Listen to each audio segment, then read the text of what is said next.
Am I sounding good? I think I am. Am I sounding good? This is fine. Okay, good, awesome. I was really upset about last week. So I wanted to make sure things were going well on that. So good, wonderful.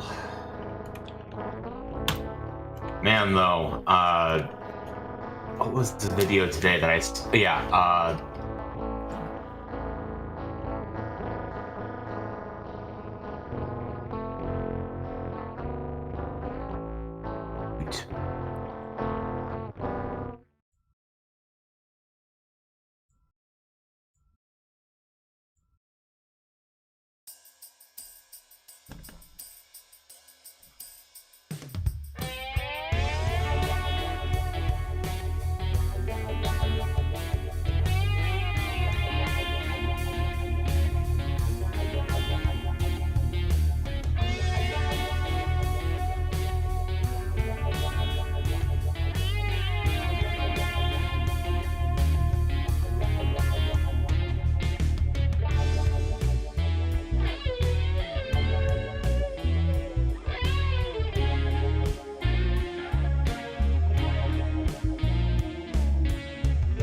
It is me, Coral, selling coral accessories. And with me, still in mute, is Charza, doing Charza Yo. things. Episode 4, and we haven't been canceled yet. We're doing something right. I mean, we haven't been very controversial, to be quite honest. I could see us being far more controversial. Like if we actually, yeah, you know what I mean. If it wasn't for the fact I simulcast this to Twitch, I would have dropped at least 100 N-words. So for the purposes of me being able to be free to do that, I'm just going to make the N-word Nigels. All of you all are now my Nigels. I get a Nigel. I get a Nigel pass? Awesome. Everybody gets to be stunning and brave Nigels. Going out with all your Nigels and your Thornberries. I'll do this with my hands. Tim Curry. In front of me, I have a bottle of 40% vodka proof.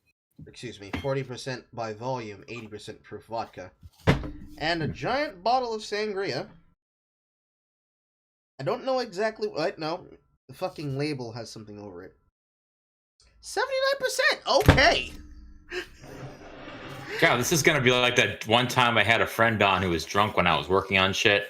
And he talked about how like the 2020 is going to be anime, and we're going to have the Olympics be both the Akira ending and the Evangelion ending and all this junk. Like he was off. He was quite a bit drunk that night. Let me tell you, it was interesting to listen to though. Made good animation content. Carl, drunk. It's like you don't even know me at all. Anyways, what have you been doing? Wait, how much have you had already? Half the bottle. I don't know. I was gonna say I don't know. I don't know if I want to know the answer to this. I'm Creole. This is like water. I know. I figure you're probably more drunk than I realize half the time. No, but I usually have something in me in order to get through the deluge that is Twitter. It's necessary at this point. Because people are bonehead stupid. It just comes and goes. Well, I know occasionally, for my alcoholic intake isn't very much at all, to be honest.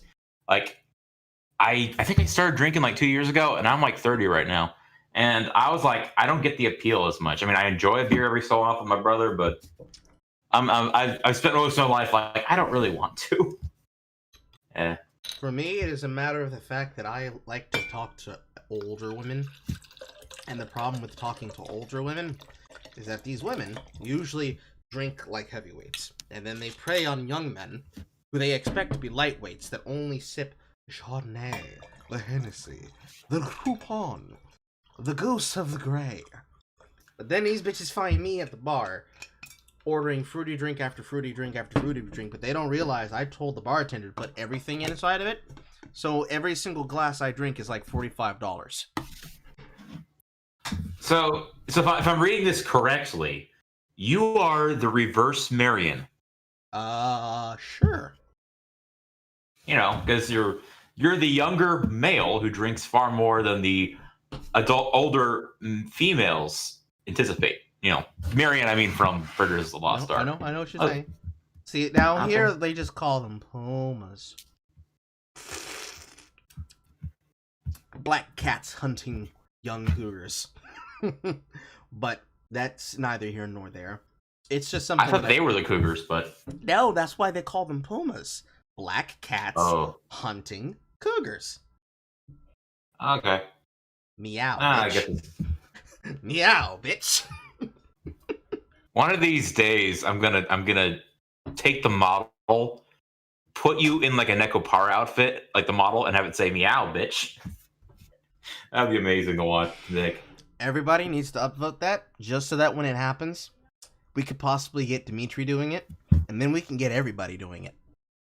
It'll be a whole thing. It'll be fun. Everybody will get to be involved in my shit post. I need to get the Dimitri model done. That's like on the list alongside. I'm constantly reminded I need to make the anthropomorphic Daisy model from Deputy Russ. Someone reminded me of that today. I'm like, shit, I completely forgot. That needs to be done. Deputy Rust, man, good stuff. Good tomboys. Zach is a national treasure. At least a cowboy treasure. I was Got that right. halfway hoping that at some point he would eventually draw me like he's drawn everybody else, but no dice. Give it time. Give it time. I mean, has he drawn Dimitri yet? Has he drawn Chris Forici or not? Or oh no, he's already drawn Christina. Christina had a piece drawn for her. I figured as much. I that was like the one where it's like I think he's done that yet, but yeah. We have to complete the set. It's only once we've captured my essence in various different copious styles that my true powers will be revealed, and I, as the eldritch horror that I am currently impersonating, will spread out amongst your minds and haunt you while you sleep. And by haunt, I mean do etchy things to you while you're asleep, and by do etchy things to you, I mean just laugh like a cartoon clown in the background of your mind. Just so you're an eldritch equivalent of a Cheshire cat. That sounds about right. About right, yeah. People are terrified of my laughter, and whenever I show my face, I disappear into the background because either these people are running away from me or they're blocking my account because they dare not have an argument with me. Oh God, no! I never thought the reincarnation of Mombot would be Carl laughing like a maniac, but here we are. Well, that's literally become the meme. That's kind of what happens when you have to have people do journalism on their own, because that's the only way you're going to get fair journalism on any single independent topic. You're going to have to either do it yourself, or you're going to have to give news tips to your favorite creator, and then have them do the news for you. Because I'm afraid they'll do it. That's something I've already offered to people. Like, you pay me money to cover a topic and a subject, and I will research it, I will shit out a video, and I will credit you for it. Content is content, and Uncle needs drinking money. I wouldn't be surprised if you'd be willing to work with them. IMC would be able to pick you up, I'm sure. Probably not. I mean, because he's half responsible for the reason I lost a job before, and why would I want to work for him when I can work for myself? Though at the same time, he's already working, and that depends on how you define as working for British Carl, because he's working with the Lotus Eaters right now, writing articles. Oh wow, good for him. Him, V, a couple of other people, other good boys in labs. Not Dev though. Dev is is becoming more and more spoony every day. I wouldn't say he's becoming more and more spoony, because didn't you see Spoony when he actually announced that he's finally gonna lock down his account? Wait, he did? Yep. No, this is news to me. Nope. Said he was gonna lock his shit down. In fact, I have a thread on hand because he came out. How long did it last? I actually don't know. I'm gonna have to check right now. He blocked me. That's why I don't know this. That was fun. When you blocked my ass, that was worth it. Let's see. I know it was last week. Should be here somewhere, unless he blocked my account too. I wouldn't doubt it. He blocked me. And the guy looks like fucking Sid Barrett at this point. Only Sid Barrett wish he had his long hair with spoonies. Oh, wait. Here we go.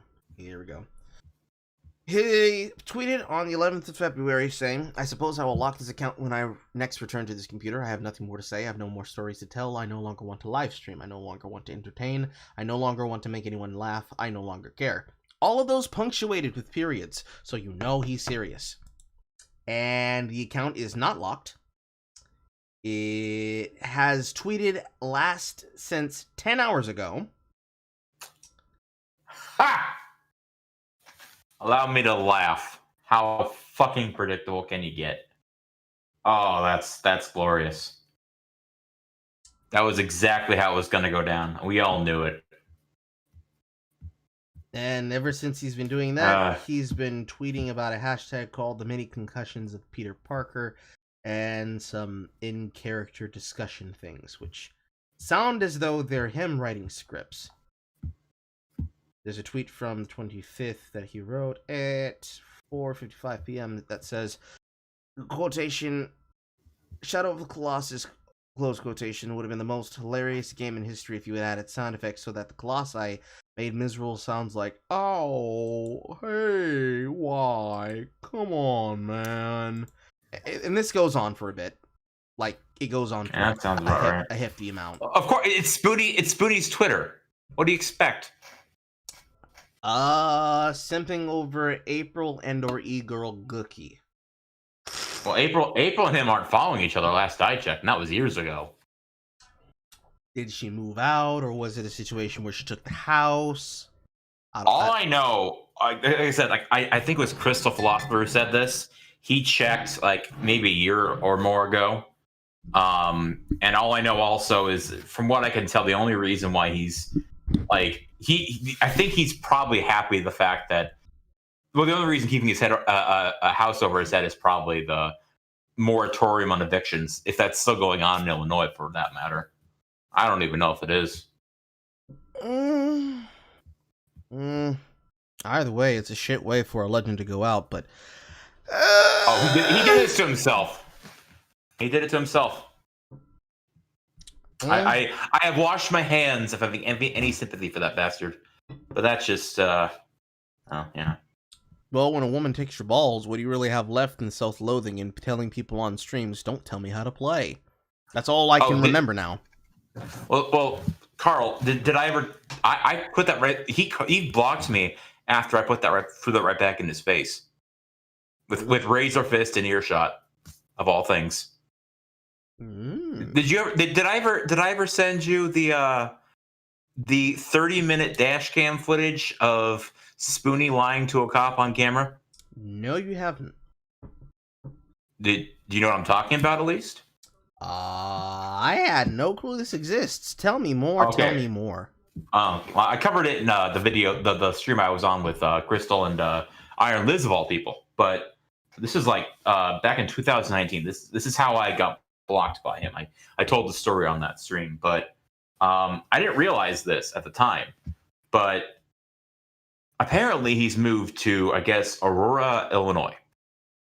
Okay. And this footage, we still to this day really don't know how it got online, because this is dash cam footage of a cop responding to an accident. Okay, it's the middle of the winter in Illinois, so there's at least a foot of snow, and it's like it starts off with him getting the call. He goes, you see him get up to the intersection. He gets a statement from a witness and the other person, and they both basically say he ran a red light and the other car slammed into him. And then it goes over to Spoonie, and you can tell it's him. And he gives a story that's quite contradictory to the other two. And the cop notes this. And all I could think of is, don't tell me how I drove. That's all. That was the first thing that came. And people were, I found it, and it was shared in the context of, we finally have the Spoonie movie, boys. Because it's like a 30-minute video, I said, from a dash cam of like Spoonie basically getting getting the wind knocked out of him from an incident of his own calling. And again, the cop kind of is like, I talked to these other two people, and they said quite the opposite of what you said. And he's like, it was amazing. And I distinctly, when this all went, I got blocked by Spoonie. I at Razorfist, and I'm like, it's kind of funny. If there's no issue with the border and such in Arizona, it makes me wonder, why did Spoonie move away? And I linked the video, and Razor even's like, dude, this is kind of a weird invasion of privacy. And I'm like, yeah, I mean, I don't even know how it got there, but to be fair, I just find it really amusing. And then Spoonie, because I added both Razor and Spoonie in all this. Mainly because I expected Spoonie to eventually be poked enough where he's going to be provoked to respond. And he says, "You must think this is really funny, don't you?" And I'm like, well, I will admit, as I said to Razor, it is kind of a weird invasion of privacy, I'll admit. But to have a situation where someone is basically saying, "Don't tell me how I drove." Well, no, I actually think I find that actually really damn humorous in its karma. And then he said, I think the last tweet he sent me was something along the lines of, "Dude, there were people injured in that, myself included. Why do you have such a lack of empathy?" lack of empathy. Yeah, I didn't have to accentuate that because I feel like it goes without saying with him. How ironic, and that was the last tweet he sent to me, and he blocked me. Basically, I found it's one of those things. It's one of those. It's like when Anthony Birch blocked me, or on his old account, mind you, where I poked him enough, and the last thing he tweeted at me was, "Nobody likes you, and your life will amount to nothing." Could be worse. It could be Anthony Birch. Mm-hmm. I mean, personally, though, in that over the course of time, and as I've talked to you, because apparently you've talked to him a few times, I've actually got a bit more respect for him, which is surprising. I never thought I'd see the day. But I have to admit, his writing in Borderlands 2, fucking good. I like that script. So I can't fault him entirely. I mean, most of these people still act like fucking as something awful gremlins and goons, but it's not to say that they're not human. In my adult age, I've learned to start looking at these people like they're grown man children or women children. Women and children. Pity is what you need sometimes.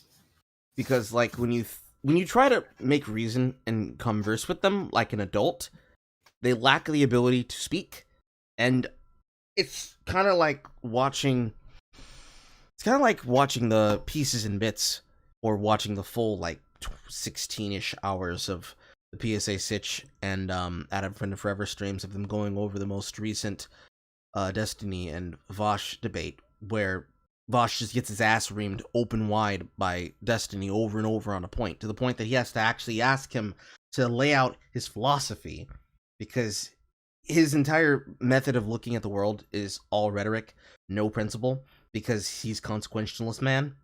So anything that fits inside of the worldview that gets him what he wants, he's willing to do. And he's even to the point that he will say, no, we have to lie and not tell the truth, because we have to win. And it's not so much the way that you would usually think a person like that would speak, like Vito, who is back in the news again, but we'll get there when we get to that news story. Yes, it's not so much a news story, it's more addressing that he's doing the thing that I said he would do, and gives me even more reason that by Monday I should have that video out. But thank you. Awesome. It's like, you sit down and you talk to them, and they say words because they just say anything. And then when you actually get them to continue talking, you write down notes, and you're like, yes, oh really, okay, so you said it was based that you did da-da-da-da-da. Did you think it was based when that policy led to people getting bombed in Syria this week? You know, it's something like that. Which, by the way, people got bombed in Syria this week, guys. It was such an amazing moment that Biden wins, took the L. Yep, deleted his account. Said he's done. He's done because the bombings was the last straw. He even did the Tokyo Ghoul image. The man is gone. He's a broken man. And, like, I don't blame him. But at the same time, it's kind of less of a win for everybody and more of, like, just a general L. Because that means we're locked in here with Biden L's, which is probably ran by, if not friends with, the same runner of the... Well, I wouldn't say E-Voice posting L account, but more than definitely the E-Girls posting L's account. The L posting accounts are really just a whole goddamn mess, to be honest. I know Biden L's and what is it? Bob L's, movie Bob L's are pretty close as far as I can tell, but that's just me. My problem with an L posting account is half the reason of why I use Schadenfreude the way I do.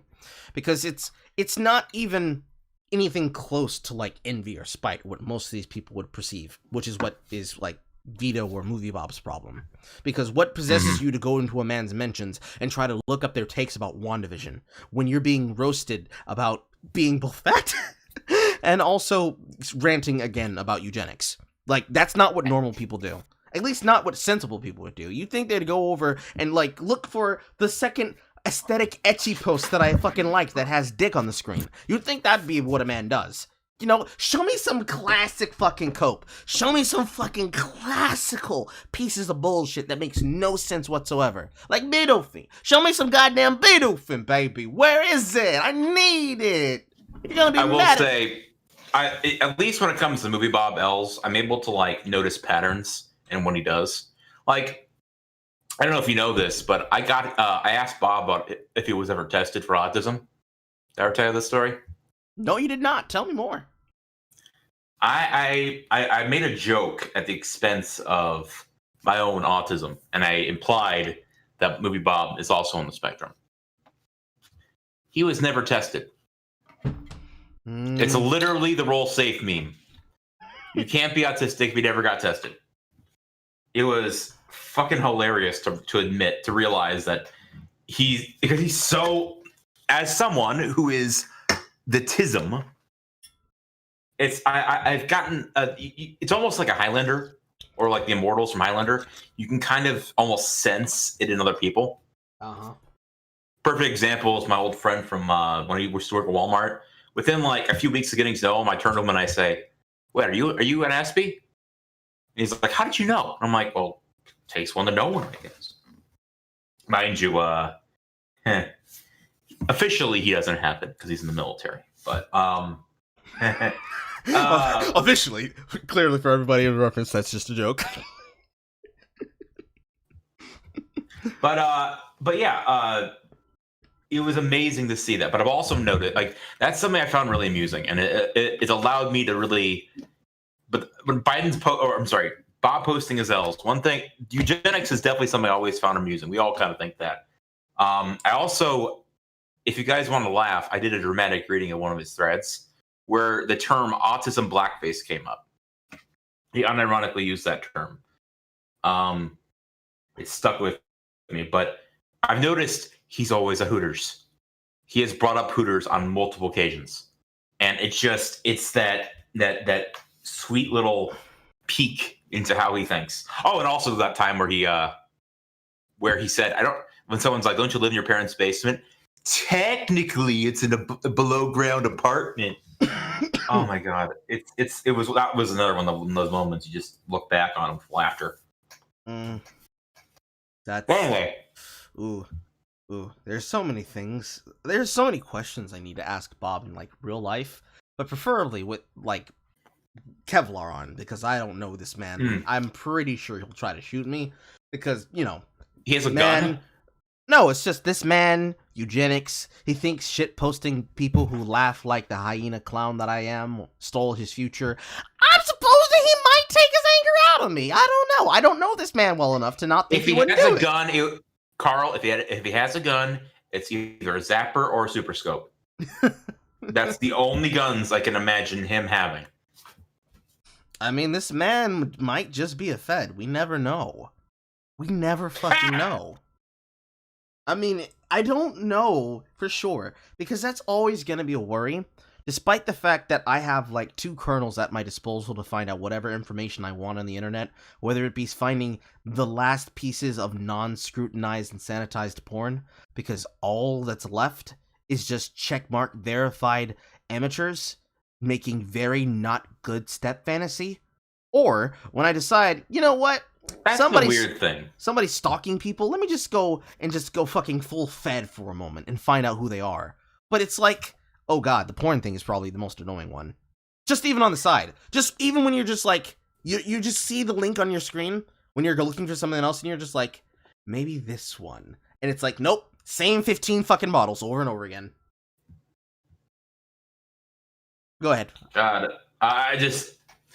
It always bothers me whenever I see all this like verified shit on Pornhub that's all stepbrother and all that shit. Why? Like, that's something that's really bugged me as a reason. I've not yet to get a. I mean, there's lots of reasons why.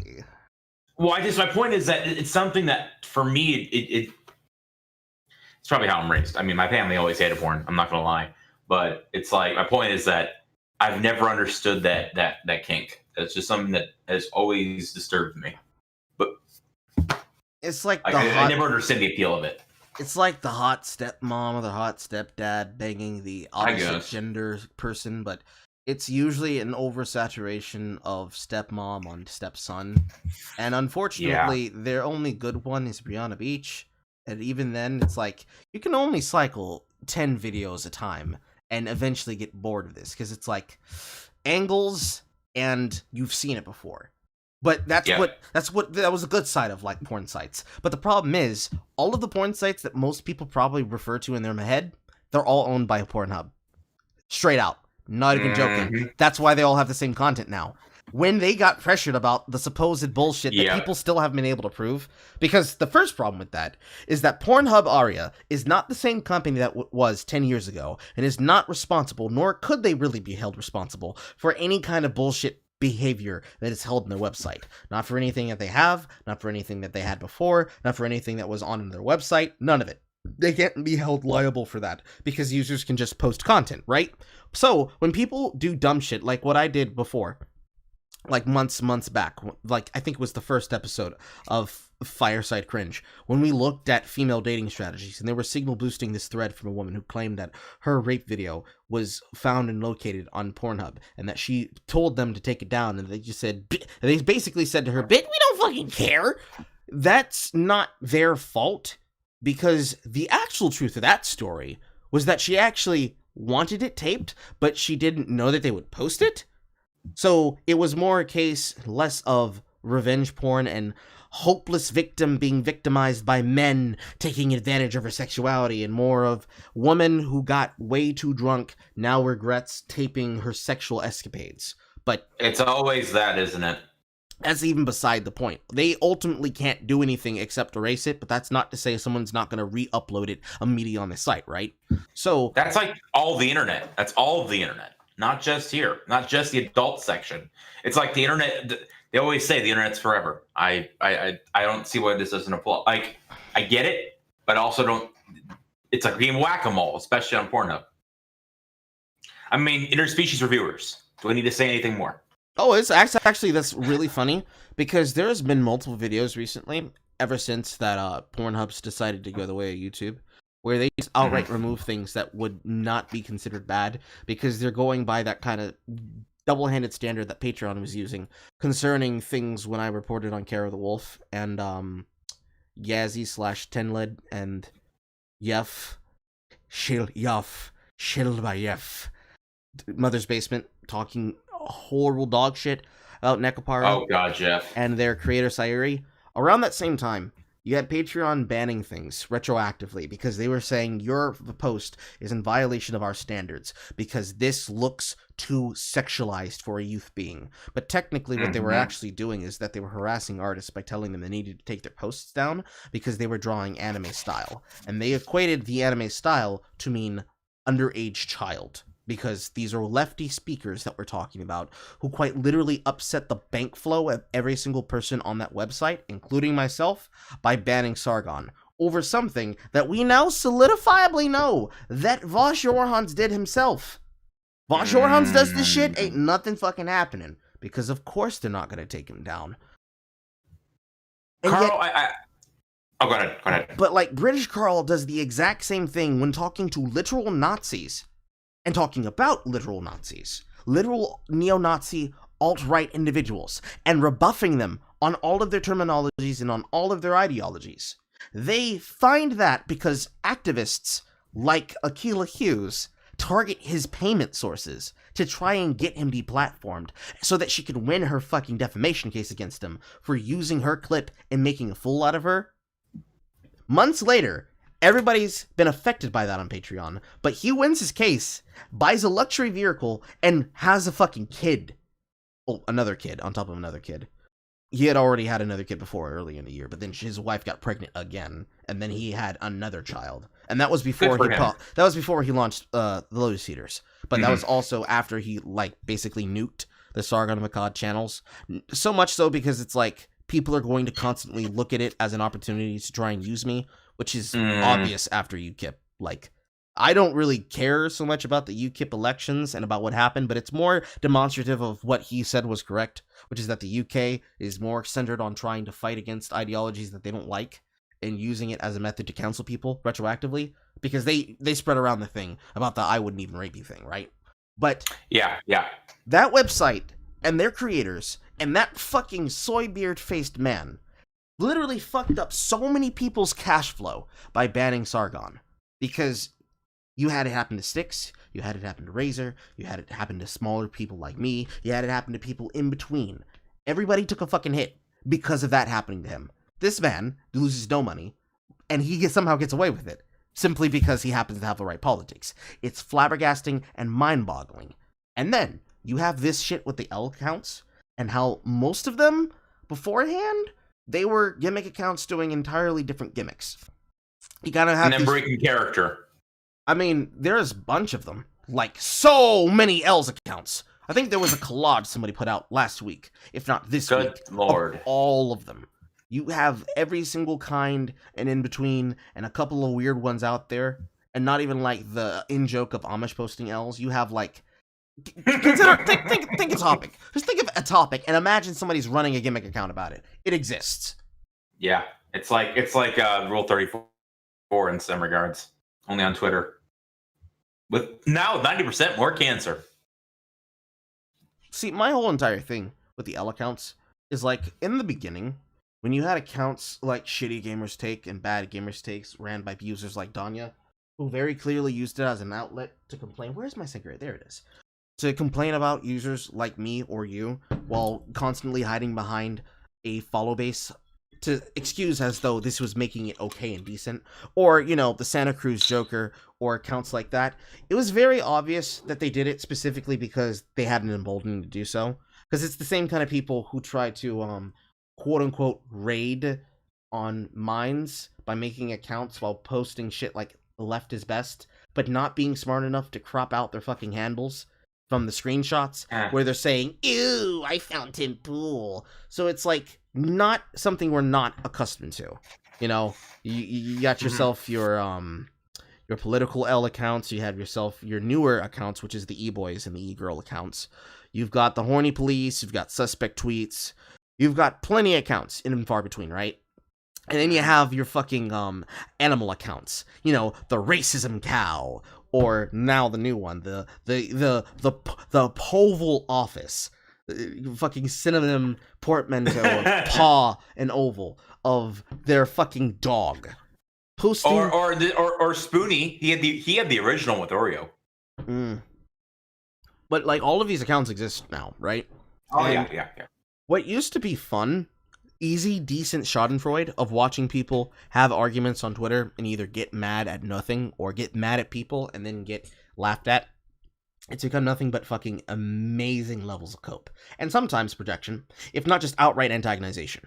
Because the point of an L account is supposed to be, hey, you're out of pocket. You need to get back in pocket. And if you don't get back in pocket, we finna laugh at you being out of pocket. That's the point. The point is, bruh, you're looking fucking goofy. Stop. But unfortunately, you get situations like the Incel Cow. Ah, yes. Incel Cow. That was amazing. Incel Cow is an interesting account. Because it is gone. Well, what happened, actually, is this person changed the account name and hid behind another person entirely. If this is even another person and it's not just their personal account and people discovered it because people were already following the person and they'd posted about it before. But the account, Danny Ogosh, that is currently still protected, to my knowledge, was running the account of Incel Cow, right? And this person, and this is like right in hand with like Fully. We'll get to Fully. Fully's an entire thing in and of itself. But you have... Correct. You have Incel Cow tweeting at people like me, tweeting at people like Bitch Ass Bowie, tweeting at people like Poe, probably maybe even sent a tweet to people like you. No, they haven't yet. I try and keep horny off the internet, or at least try and be less vocal about it. But like, you have this account posting at all kinds of people across the entire demographic of Twitter. And the most notable L's this man took was them tweeting at me, tweeting at Bowie, and tweeting at Poe. Because what they've tweeted at Poe, they actually felt was a big one. They felt so bad about. They tried to delete before anybody got a screen cap of it. But we got that screen cap, and you can look at it in my tweet, because I'm not repeating those words on air. Hell no. And the fact of the matter is that they got so much blowback that at the same time, they went far back enough in the history of the account to find out what this man looks like. And I don't know how harder I could roast a dude. There's so many. You can try. There's so many ways I can think to roast this man, but it's not necessary because it's not this person I want to focus on. It's the attitudes of the account, right? Because before, you could have an account runner have a personal problem with a person, right? And they'll make jokes about a particular outset or a personality type or a business professional or some shit like that, right? But you can, at the end of the day, consider, okay, they have a handle on Twitter. They understand how to handle their copium, and they're not just picking on people for the purposes of hating people, right? But you get these accounts like Biden L's and E-Girl L's, and they're clearly fucking angry all the goddamn time. All of the goddamn time. Just mad for no fucking reason. Stalking people, antagonizing people, even a couple of these accounts weirdly trying to, like, do this creepy fucking cosplay with themselves. Like, there's one account that does this, faking that they're, like, dating Huey Sunset, and it's the weirdest shit I've ever fucking seen, where they're, like, pretending that it's them interacting with themselves, but they are running both accounts, so it's like they're pretending that Huey's dating them and flirting with them in public over tweets. It's a wonderful thing to fucking see. It'll make you feel like you're fucking drinking, right? I will say, I mean, when a gimmick account exists where it's called gimmick accounts breaking character, you know you fucked up, because that's like several layers of irony, you know? I mean, gimmicks out of character has always been around, because every now and again, most times, people realize that gimmick accounts cultivate a following, because either the personal account is just not interesting, or it's a person who has low profile, and they're like, oh, I wonder what it would feel like if I had more clout. So they make a gimmick, and then the gimmick gets traction because, you know, gimmicks, you don't have to really interact with them very much. It's like, I saw a funny meme. I saw a funny take. I saw somebody being laughed at. It's funny. It's good. It's good. And it's fine. Most of the time, if you do that every now and again, but you actually have a personality behind the account, you can relatively turn that into something decent. And I'm saying that as a market media manager. You can take that kind of attention and put it onto something and make it positive or neutral. It's just up there in the air. The worst thing it could be, though, is just be negative. And most of the time, most of these accounts just single out people and even go to the deepest extreme, which is what one person found out in the case of an e-girl named Serenade, who is the girlfriend of Scooch. Or rather, Scooch is the boyfriend of Serenade. However way you see it, you know, the YouTube haha funny man who makes the scripted videos about under-tier champions that people either do or don't play because he needs to make content because that man is starving. She actually had one of these account runners impersonating her on a dating website using both public and private intimate pictures to try and make the catfish work better. And, like, most of the time, I would be against e-girls complaining, because most of the time, if you're in a situation, it's like Ian and Anissa, right? Anissa brings the shit on herself. Ian's right up there like the dotiful fucking cuck he is. And then he says, oh, we don't care, we don't care, we don't care. And then this man files 144 DMCA takedown claims and notices against Kiwi Farms and other websites on the internet to try and remove any and all of Anissa Joma's leaks, right? Hilarious totally shit. Not angry. Hilarious totally shit. Not angry. Hilarious shit. Funniest fake securement of the bag I've ever seen. Fun for the whole family. But I have to say, that is some high bullshit when you make me have to side with the e-girls of all people. Because you're not just out of pocket. You're not just out of orbit. You're out of the fucking rotation of your gravitational pull, my dude. What the fuck made you think that it was acceptable for you to stalk people to this level? And plenty of us have had those kinds of stalkers, or still have those kinds of stalkers. Like, Lost Sonora still's got people like this on her. But oh my fucking god, you're faking them on a dating profile, and now she gets these people coming into her mentions thinking you're her, and they're just sending her the strangest shit. stalking them outside of the fucking homes at night, like certifiably, just out of nowhere, always bringing her up in conversation with Scooch and what she's supposedly doing on these platforms. It's bananas. It's just fucking bananas. And yet Twitter Catfishing is crazy, man. Twitter does nothing about this because realistically, they don't give a shit. They don't have to take accountability for it. Technically, it's off-site behavior. But I promise you, if this was happening with a celebrity, even a young one, it would be front page bullshit. They'd immediately change it. They'd immediately do something about it. I still have an eye looking at the Birdwatch bullshit, expecting that to go up because with super followers, this shit's gonna get abused. It's gonna get abused all the time. It's gonna be the downright porn ads on YouTube. That's what's gonna happen. I'm calling it right now.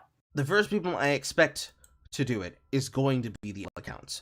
Because really, what accounts are going to monetize the behavior on Twitter that people actually care about, other than celebrities? The only accounts that are interesting are going to be the ones of shitposters, or people who are talking about single topic issues, and bring people's attention to it while not being like one angry gamer. You know, as long as you don't go off saying this scene of Alucard receiving anal from one of the Asian twins ruined my experience. As long as you don't do that, you're golden. You know, I just realized something, dude. Yeah. I haven't thought about winning your game in freaking months. Wow. That's awesome. That's awesome. I feel like a better person as a result. Anyway, continue. There's lots of things I don't think about for months at a time. I feel bad about it because it's usually video games. Which is a great segue into the next topic. Sony. By all means. Sony is reportedly censoring violent depictions in video games, specifically dismemberment. So, if you are a Sony fan, please go buy a Nintendo Switch as soon as possible. You can thank me later and be happy about it. And we won't have to worry about this again if y'all stop doing this dumb shit and you know who you are. And please go fuck yourselves once you're done doing that. Specifically, I'm honestly surprised people still defend them. I haven't defended them for like almost a decade now. The sad thing about it is that it's gonna be a continuation of what happens in general. There's plenty of censorship stories like this out there. Most of them still connected to Sony. Well, Sony, yes, but I was thinking of the news story I covered last podcast. Attached to Troy Levitt, because words. Sophia dropped an article actually talking about that in general.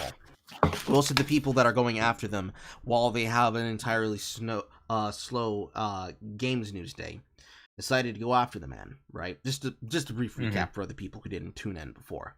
They went over they ran after Troy Levitt because he was critical of the god queen of the Sharia law of video games, Nida Sarkeesian, and had non-good opinions that didn't agree with the gaming mafia. So they decided to go after the man to try and cancel his business venture, and it didn't work. And Anita was corpsing about it, screaming that it was extremely bad, and I pointed and I laughed at her, and it was great, right?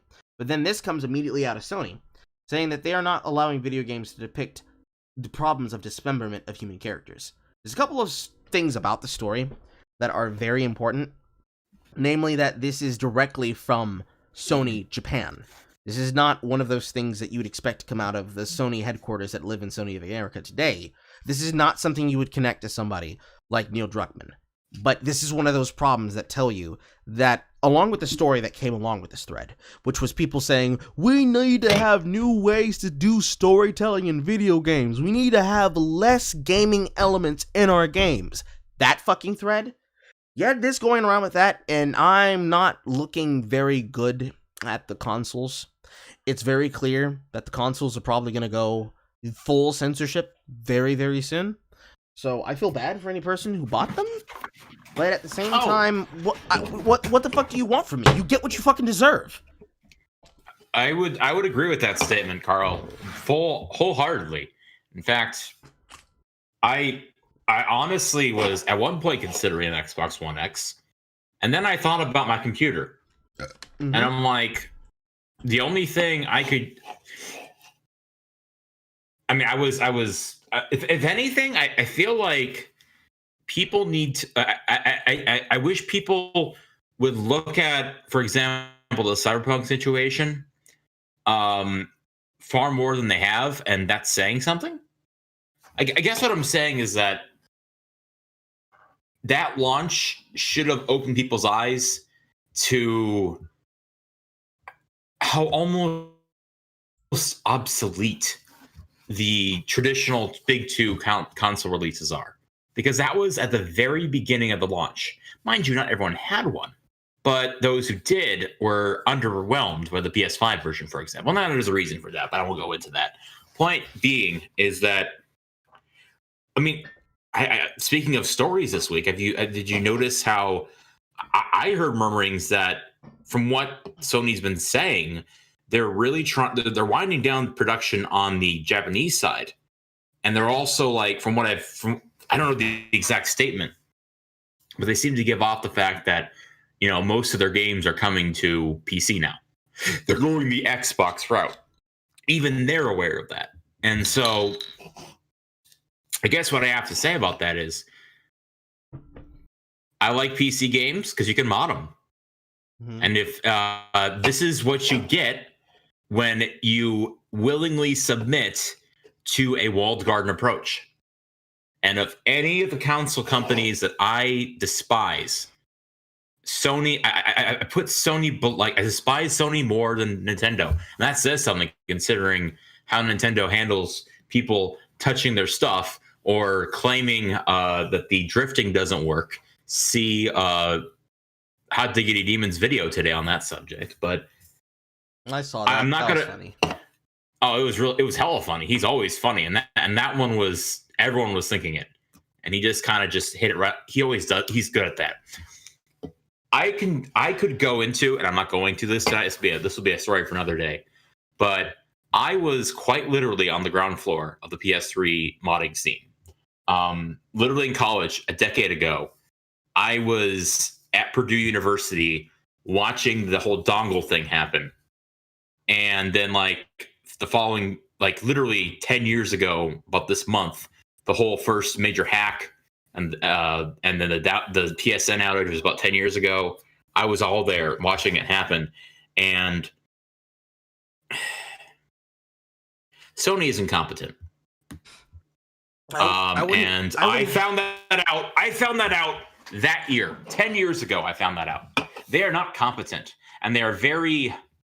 They really spend a lot of time trying to make people think they're less old school, dumbass Japanese management than Nintendo. And then that's a very hard. I mean, it's not hard to do. Nintendo is very blatant about their out of touchness, but Sony's a little bit better at hiding it. But they're still very dumb in that regard.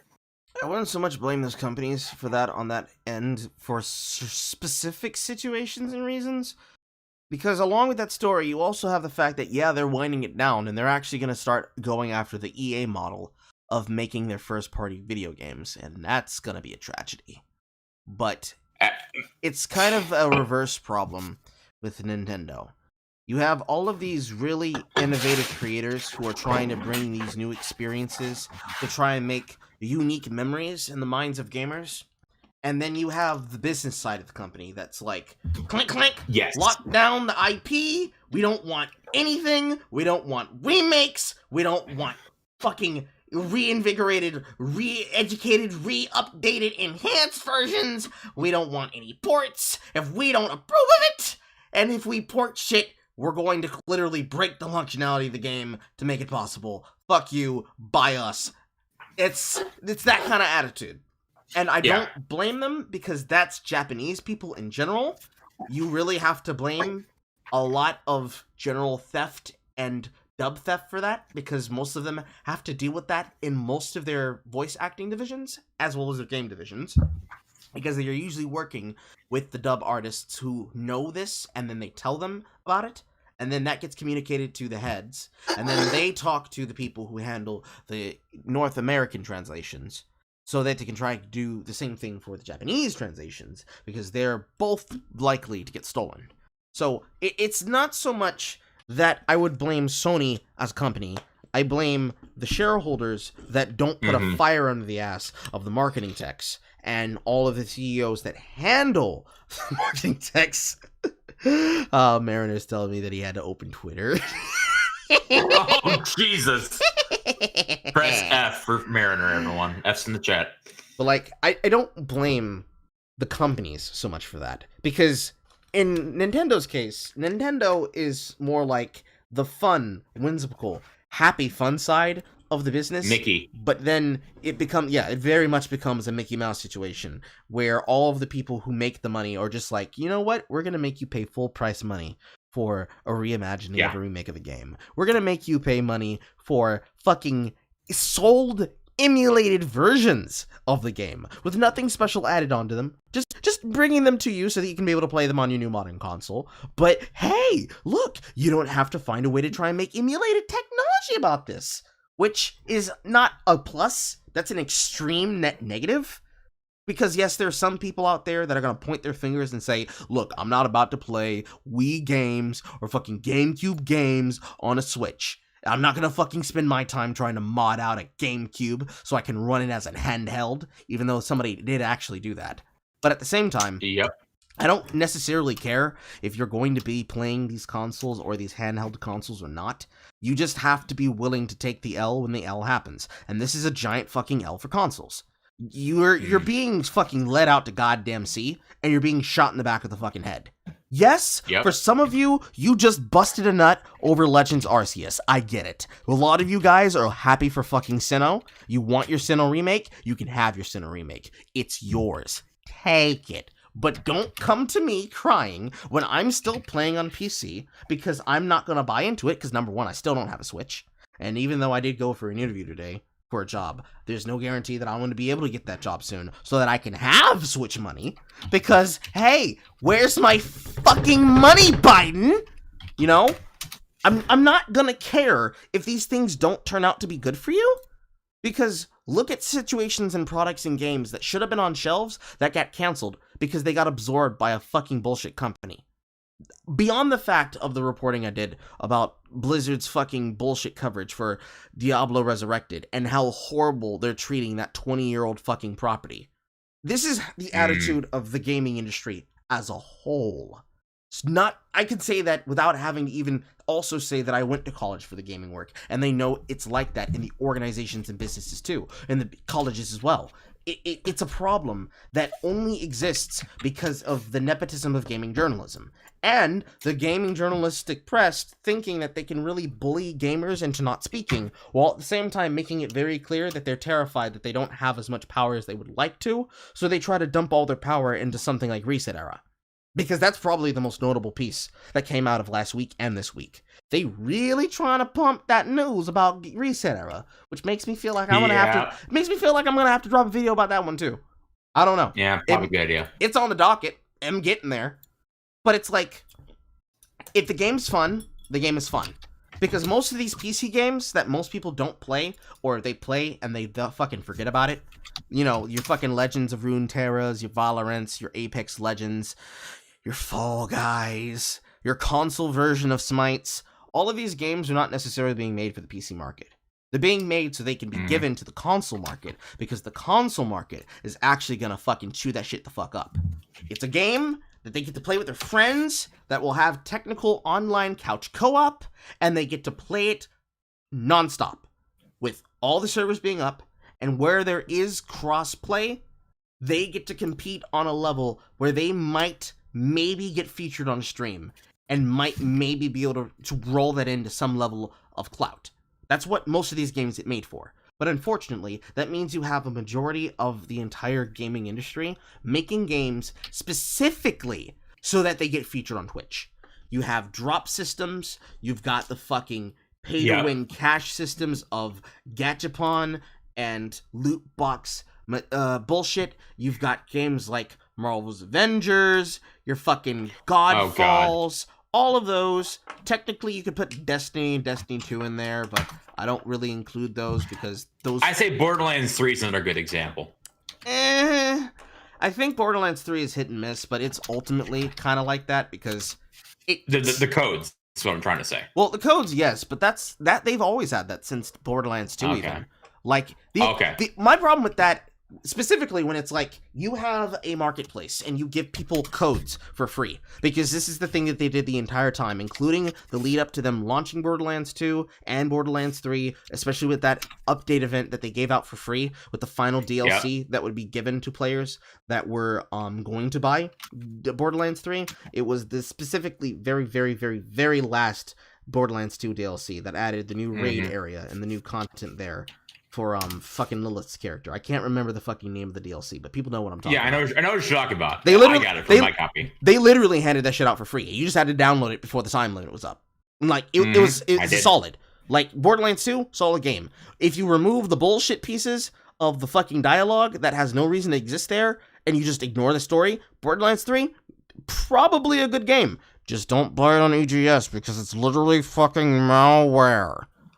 Yes. But, like, the problem there isn't that they have the thing, and it's not that they give codes. Because they've always given those golden key codes. And those codes for those keys for that fucking chest loadout that you get inside of that town system, it's not necessarily great loot. It scales to your level, and it's just there. It's just filler. It's slot filler. It's not bad, it's not great. If you choose to save up your keys so that you can roll it for new characters, so you can try out new builds, that's fine. If they do shit like that, that is miles fucking better than fucking loot boxes. Because you're giving people codes that they can be able to either you keep the codes always active, and then once they've been redeemed for that account, they don't work anymore, and then you can release new codes for new keys every week or so, or maybe even every month or so. I think their release is that they do it every month, or at least every other week, if not every week, for specific versions. I know that they still do it for the pre-sequel, and they probably turned off the ones that they do for Borderlands 2, or maybe they still have the ones for 2 and 3. I don't know. But that system, I don't know either. That system is miles different than when you try to put all of this bullshit behind a game that is literally fucking raw and half cooked. That's bullshit.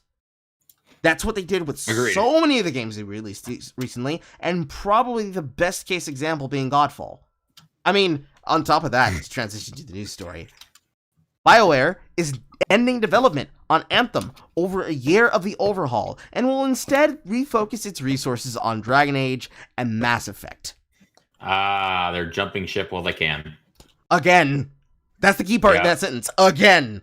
They're jumping ship on something that they jumped ship on, that they didn't finish completely, so they can jump ship on another thing that they are probably not going to finish completely. Because, boy, how quick were people to be excited about the updates from the fucking Mass Effect Legendary Edition? And yet, they couldn't finish the game that they had Anita fucking give them some advice Everything on. she touches dies. Everything she touches dies. But it's not even an Anita thing. It is literally, what are you fucking doing, BioWare thing? You're proving my point kind of thing. Because this is this is the problem. This is the problem of game development. Instead of making single-player games that are good, and then maybe you have a multiplayer aspect to them, it's always a gauze model. It's always a gauze model that's selling you microtransactions to try to get you interested in the game, where somebody thinks that by attaching a fucking brand name to something years after its relevancy, when you should have fucking done it, that it's supposed to get you money. That's not how it fucking works. You don't print money like that. People are smarter than that. They've at least gotten wise to it because of how many times you've done this. So who else? Exactly. Who you fooling? It's not I, because I don't even play these games. They're trying to fool their shareholders and themselves. Like, maybe if I do the same thing again, it'll happen again. Isn't that the definition of insanity? My entire thing, if they're going to be doing it like that, is that, like, the shareholders can see this. Like, before you even do the share call, before you even have to mention the share call, you understand that people are humans, and they have access to all of the information.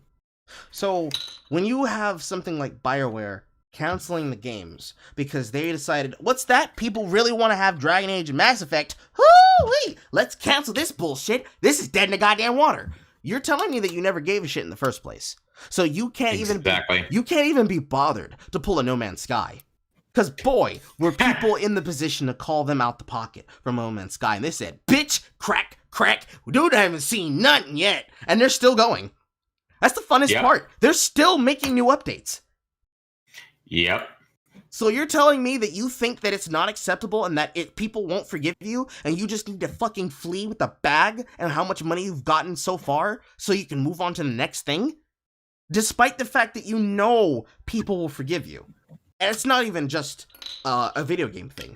That's a culture and industry entertainment thing. You saw that with Sonic. If you listen to the fans when they roast your ass and you go back to the drawing board and you try again and you get it right, they'll reward you with money. If you do the right thing and you actually make the game worth buying with No Man's Sky, if you're under all these crunched positions and all this shit, I'm not sure how many people have seen Internet Historian's video about it, about the I watched it recently. It's a great watch. Yeah, about the engoodening of No Man's Sky. You probably should watch it.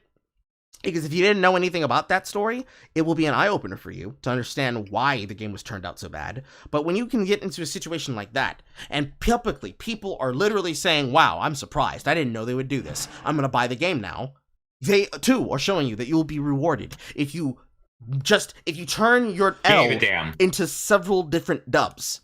It can happen. People are willing to forgive you if you give a shit. If you don't give a shit, then there's nothing you have to say and there's no excuse you can make when you're literally showing people that it was only about the cash. Agreed 110%. The worst part people want to forgive them. That's why people are willing to give Cyberpunk a chance. I mean, I can get it with Cyberpunk. That was a game that was supposed to come out for a while, but with shit like Anthem, why? Good question. Like, are you that desperate for a version of Warframe that you can already play? Granted, Warframe's not all that great, just saying. And I say that as somebody who started when the game was, like, not even half of the shit it used to be now. To the point my computer can't run it, too. But that game was fun in the back, even though they were still going through, because I think the thing that people were hoping for was that it would still have this air of potential, right? I think that was probably the most important piece of Warframe and games like this, all of the ones that are made with GOS models, where it's the potential of how good it can be compared to the actual finished product or half-finished product that gets put out. They can always upgrade it. They can always update it. You know, it released shitty on launch, but they made it better over time. Still waiting to see that happen with fucking Fallout 76. And that was and that was something I was hoping to jump into with my friends, and god damn it, am I so glad that I didn't. Same. At the very beginning, and then when I mentioned to a few of my friends, they're like, "No, don't even try. It's Bethesda." And then it came out, and I'm like, "I am so happy I dodged that bullet." Yep. It always comes back to fucking potential, and I don't. Well, actually, no, I do blame them for this because it's an industry problem that they would rather do lower expectation than do maximum effort from the beginning and maintain someone who at least gives a shit. Just one person, just one single solitary member on the cast, in the crew, that gives a shit, that tries to get people to be motivated. That would be enough. It wouldn't be the standard you'd expect. You know, you have a game lead that has the vision, you have the people in the systems that have the vision, you have the voice actors that have the vision, you have the people who have the touch to the outside world that gets them rallied up and, you know, hype on Twitter and shit like that. You have those people there, and that can work out for you if you're able to waylay that into some level of encouragement. But that's and I will say, I would say the head of Hello Games is very much that. I would say he seemed like a really good leader overall. He's come around to it. At the beginning, he wasn't always like that, but now that he's had the experience and he understands what he's doing, he knows how to do it now.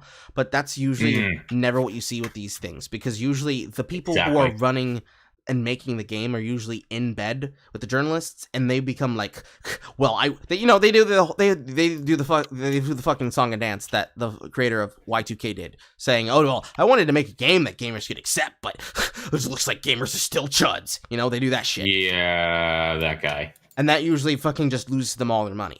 Because at that point, oh, you're just antagonizing me? Well, bitch, take my fucking money back. It's amazing how the phrase "don't feed the trolls" is so hard to understand for certain people. They have to 'Cause that's win. They have to win. If they don't, well, yeah, but if they don't win, how do they know they beat the Chuds? They have to pound their chest and say, "I am queen shit." all I can think of every time I see this bullshit, every time, all I can think of is the line from Skinner: "Am I so out of touch? No, it's the children who are wrong." Every fucking time, that's always what I think about in these situations. I'm like, that describes like all these people and their thought process. Am I so out of touch? No, it's the children who are wrong. Every time. Fucking clockwork. Which takes us to the next story, unfortunately. Oh, really? Sweet. You're gonna have to reset your I clocks. made a good segue. Yes, you're gonna have to reset your clocks, ladies and gentlemen, because unfortunately, they did it again. And the they in this question is Sophie LaBelle, the cartoonist behind Assigned Male. Ah, yes. This. The news story itself is really simple. Assigned Male was basically being outed as, a pup furry. Again. It's always the fucking furries. I don't know why. Really makes you think. But yeah, transgender artist used real-life children as reference for their fetish porn. And they are also a youth teacher. I believe they are a kindergarten, pre-kindergarten teacher. Oh, God. Yeah, it's bad. It's real bad. But You don't say. that's only half the story. Most of the people covering this, like Tina, talked about this and added them directly. But Sophie LaBelle decided to personally block me, hoping that I wouldn't mention this story if I didn't see it. Their roll safe did not roll correctly. They rolled a 1 on roll safe, The roll safe check, I guess. Never mind. D&D reference didn't do very well. Continue. It's unfortunate how many times it happens, but this will keep happening until people learn the fucking meme. It's just gonna keep happening. It's gonna be some level different of furry every single week. This week it happened to be transgender male to female furry being outed and then hiding themselves behind blocks while talking shit about people behind blocks. Next week it might be another e-girl who just might be clinically insane. We never know. We never fucking know. But what I do know is we all saw this coming. I saw it coming. I could easily see it. I mean, to be quite honest, if Discord's taught me anything, is that most furries, a good chunk of them, are generally projecting when they call shit out, I guess you could say. And yet people had the audacity to pretend as though me telling people go get groomed on Discord was supposed to be anything else than an elaborate way to tell them to go fuck themselves.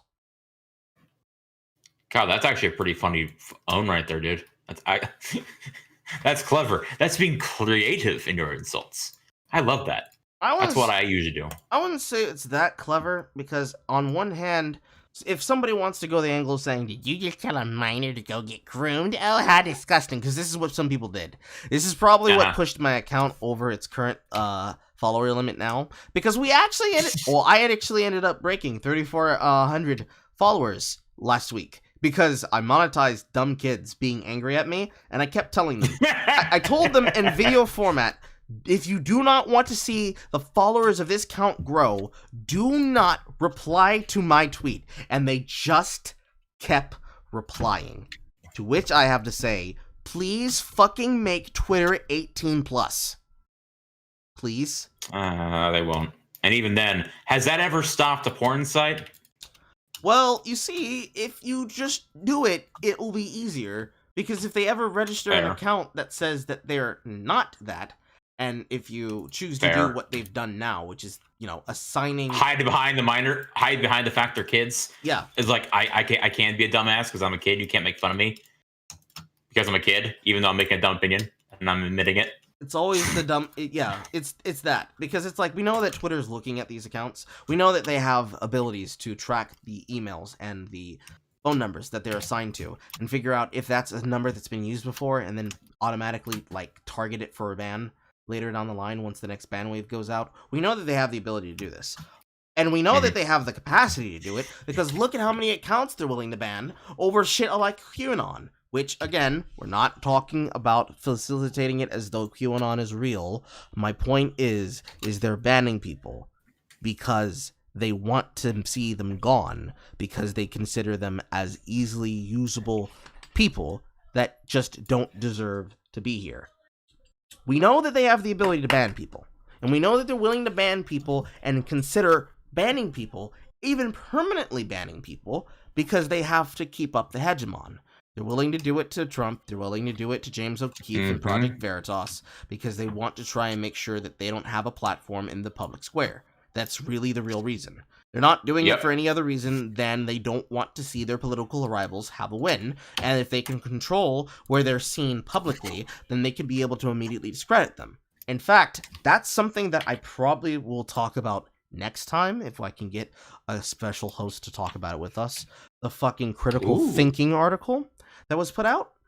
Because, oh boy, did you know that you need to stop thinking critically, guys? You just need to use this. Oh god, that. You just have to use the SIFT model. You know, use the method of cytogenesis so that whenever somebody ever tells you to look at the truth of the situation, you say, no! That's proven fake. I saw a post about it on fucking Wikipedia. That's it. That's all you gotta do. That's all that's ever required. No personal thought. Life hack. Nothing. Just life hack your brain away. And just say, nope, I'm gonna let the official sources tell me what my news is. Because don't you know, America's back.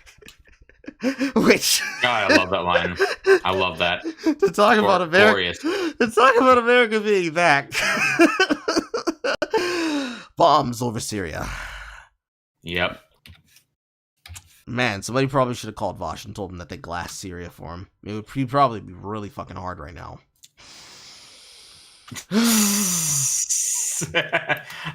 You ever seen that image, that one clip of him like proudly saying something and then like someone disproving it very quickly? Mm-hmm. I can't remember what the context was, but you know what I'm talking. You know, this is the clip I'm talking about. Mm-hmm.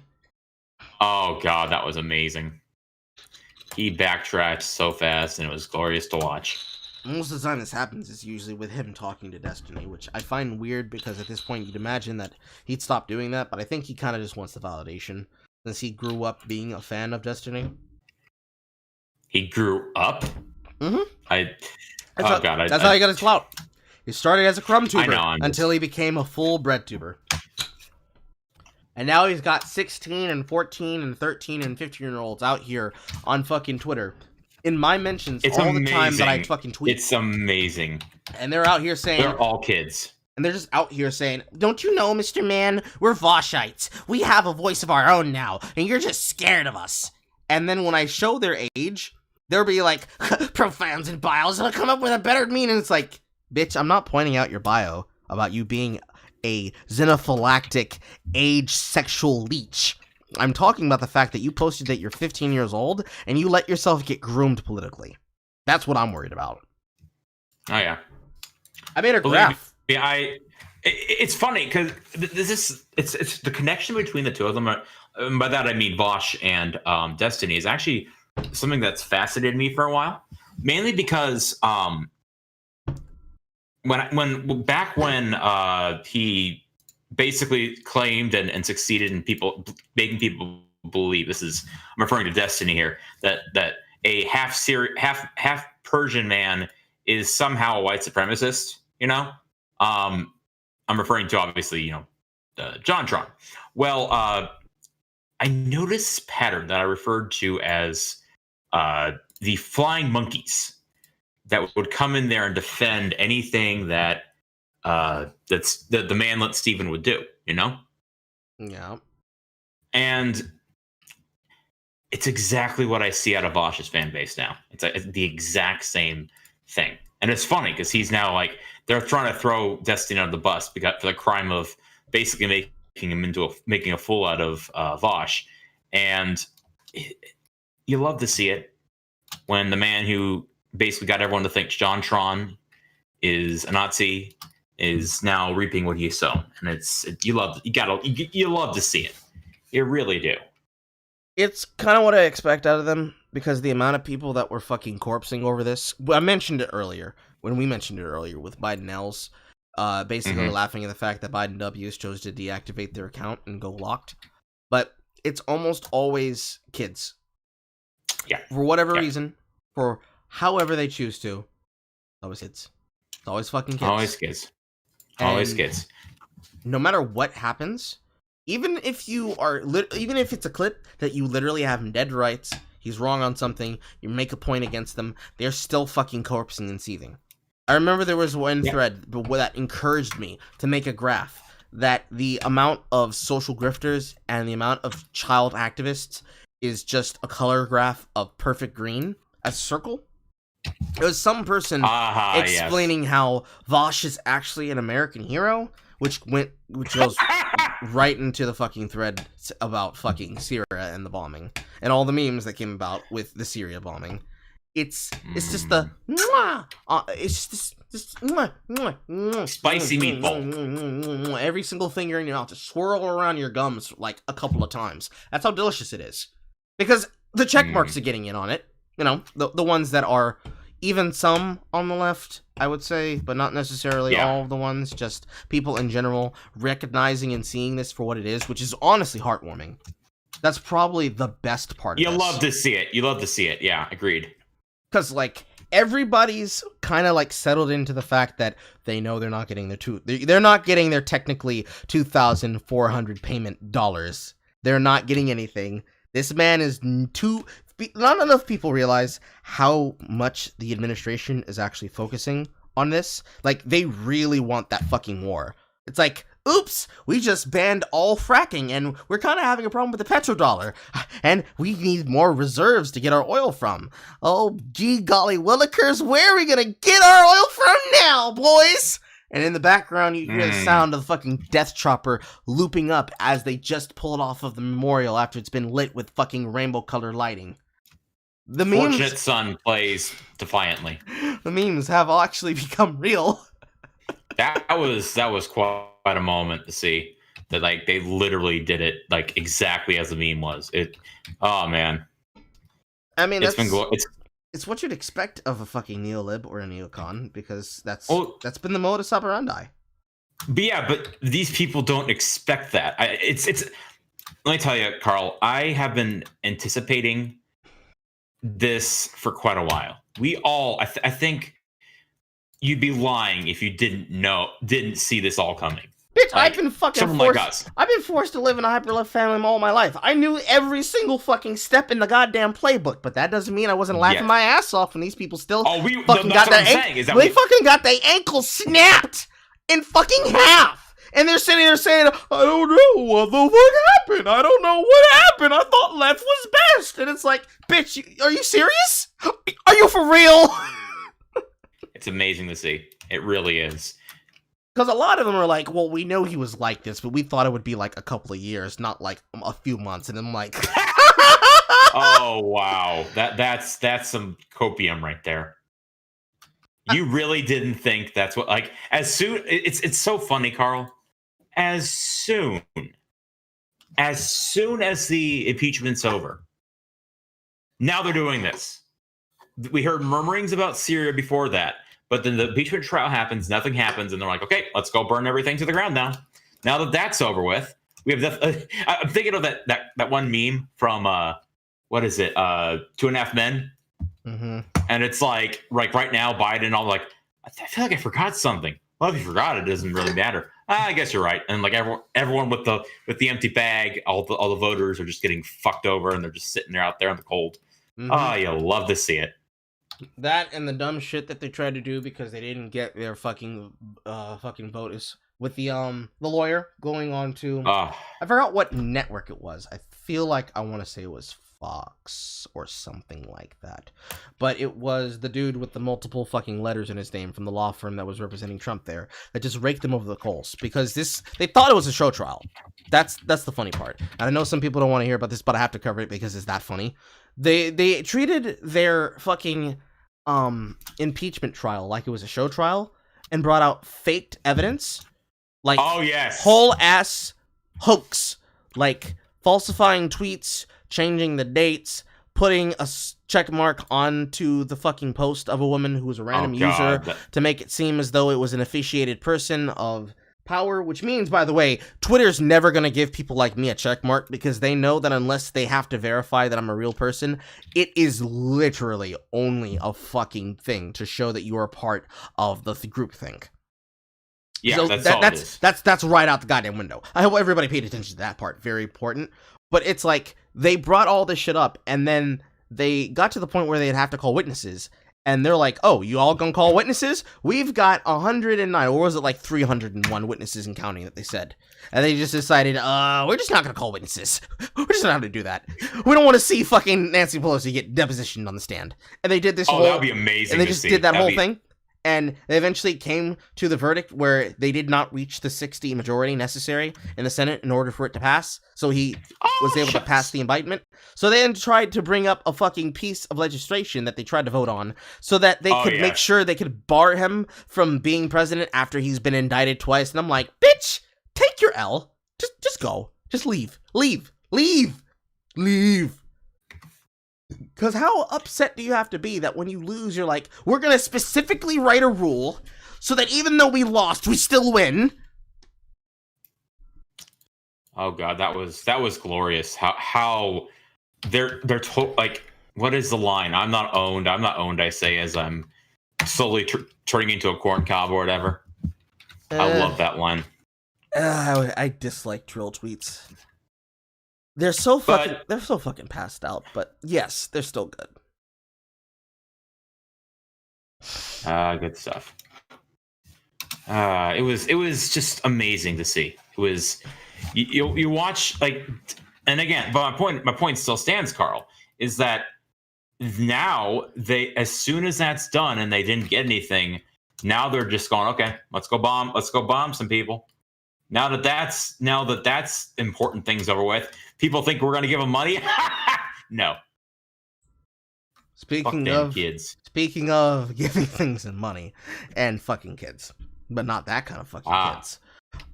There's people getting upset about all the leaks that were given about the episode Yuffie shit for Final Fantasy VII Remake, which kind of ties back into what we just talked about with the consoles and you getting fucked. They're not going to get the proper updates and get certain pieces of the story. If you're playing on PS4, you must update to PS5. There's also the fact that it looks like hot ass from the last console to the current console, but it's like what somebody already mentioned in the chat before. Most of the PS5s are being owned by scalpers, so I just don't worry about it. I mean, on top of the fucking shipping sale problems with fucking GPUs, it's kind of just shit for everybody in general. If you didn't already like buy a prepackaged part or pieces, or like ordered months in advance. But again, that reminds me of the Pong situation. Like, yeah, again, I told you so. But at the same time, the person in this tweet, because this is an archive, that's getting mad about it, is mad because the woman is moderately attractive. Some interest, has like an interesting thing going on with the shirt that she's wearing, and also has a short skirt. That's it. That's what they're mad about. And a long jacket. Wait, just kidding. It's like I replied to that person because I was laughing. I'm like, dude, I think it says a lot more about you that you find that like the schoolgirl uniform fetish attractive than anything else. Like me personally, when I saw that, I'm like, this guy likes his schoolgirl outfits. Isn't that Bidov's law or something? I don't know. I mean, other than the bad news for Final Fantasy VII Remake, which, by the way, why the fuck was that released in parts? Was there really a reason for them to release it in parts, or was that just their way of making sure everybody had something to talk about once Chapter 2 was out? Episodic. They couldn't finish it in time, dude. That's why. I mean, of course, you were trying to fucking re-update and update all this extra shit while trying to retell the story, and by retell, I mean rewrite the story, so that people on social media could talk about how much they can be Antifa, and actually, when they quote the game, instead of quoting the thing that came from the fucking mouth of Barrett while they're on the goddamn airship, they instead quote these things that came from the new, renovated, proper-looking Barrett. It's dog shit. and I'm always gonna mention that it's dog shit, but I don't get why people do this about fucking character designs. There's 2 comics that are going around, like an edited one and like the original one, where there's a person Yes. getting upset that there's this big booby lady character, and that somebody comes along and is basically trolling on the person. Then they're like, "Oh, I just don't like this," and it's like an epic troll face meme where it's like, "Come on, bro, you just upset and mad about the big booby character." And then there's the opposite one where it's the same situation but different, and they're both. I wish they were ever that, but that's never what it's about. It's never about a person disliking a character design, saying, "Listen, I don't like the character design. Here's my remake of their character design. I'm gonna go play a video game. I'm gonna go take a nap. I'm gonna go fuck. I'm gonna go have some food." Stomp, stomp, stomp, stomp, stomp, stomp. It's never what it is. It's always, Never. this character is going to encourage people to do harm against trans people. This character, this game, is going to encourage violence against women. This game is misogynistic against women because they can't ever see a design that treats this person like a human being. And all of your favorite Trash Panda takes on your favorite gaming website, Recent Era. It is always that, and veins of that. It is never a discussion or a debate about game design. And It's not even about debate. It's about them venting. It's never been about an actual discussion. Are you kidding me? Of course, it's never been about discussion. I'm just using the word discussion because it's never been, listen, this is what I don't like about the character, and here's what you don't like about the character, and let's go our separate ways and be happy about it. No, it's always somebody hunting someone else down and telling them that they're cowards when they get blocked because, they do something, which somebody did on my posts recently. The one about black people attacking Asians, and the Asians telling the white community, stop doing violence against us, despite them being hunted down by black men. There was a person in my mentions who kind of got right out of the pocket. Just right out of the pocket. And did exactly the thing that I'm describing. Like, the person came along, they said, well, that's what I expect from people who say that they don't want to be normal and they want to be super anti-racist. And then this person came along and said, that's not what's actually happening. You just hate women. And the person blocked them, and then they came onto the thread and started screaming and hollering and raving, saying, see, this is what I'm talking about. You're just a fucking coward. You are just a trash panda. But they said trash panda, but without the rack, if you know what I'm saying. So in my style, I called them out directly about this, and they got really fucking mad and tried to block my account and talk shit about me in their mentions. Of course. It's just what I've come to expect on these topics. So maybe one day people will learn to enjoy dualistic horny. Maybe it'll work out for them. Maybe it won't.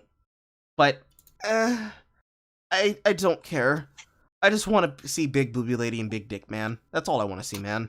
I don't care, because that's the best part. I'm bisexual. That's what I don't have to pick. I can have both. Carl, you said, and I quote, "That's what you want to see, man." Is that correct? Yes. Okay. Want to make sure we're on the same page here. I'm just saying. I'm just saying. I know. I wanted to verify that those were the terms you used. You said "sea man." Yes. Okay. Yes. We all know that I guzzle cum like a man can guzzle water in a desert. Yeah, I'm aware. I'm just saying. I found it amusing, and I figured I'd bring it up. That's all. But that's all the news stories I have for this week. The only last thing I have in my folder is fucking Vito again trying to, start up the thing that he usually does. This one is specifically him putting out a thread about a chart listing the actual involvement of women playing video games in those margins. It's a graph taken from a bigger study, which of course he didn't give you the actual study in question. But it's a graph that talks about the game genres in which there is a percentage of gamers in each that are specifically female. And at the top of this is match 3s with 69%, matched out nice at about around 67, 68 with family and farm simulators. And at the very, very, very, very, very bottoms are tactical shooters, racing games, sports games, first-person shooters, grand strategy, MOBAs, turn-based strategy, open world, MMOs, sci-fi, open and close parentheses, action adventure, sandbox, ARPG, city building, platformer, survival roguelikes, Western and Japanese RPGs, MMOs with high fantasy, which would be, more like your Final Fantasies 14s. Yeah.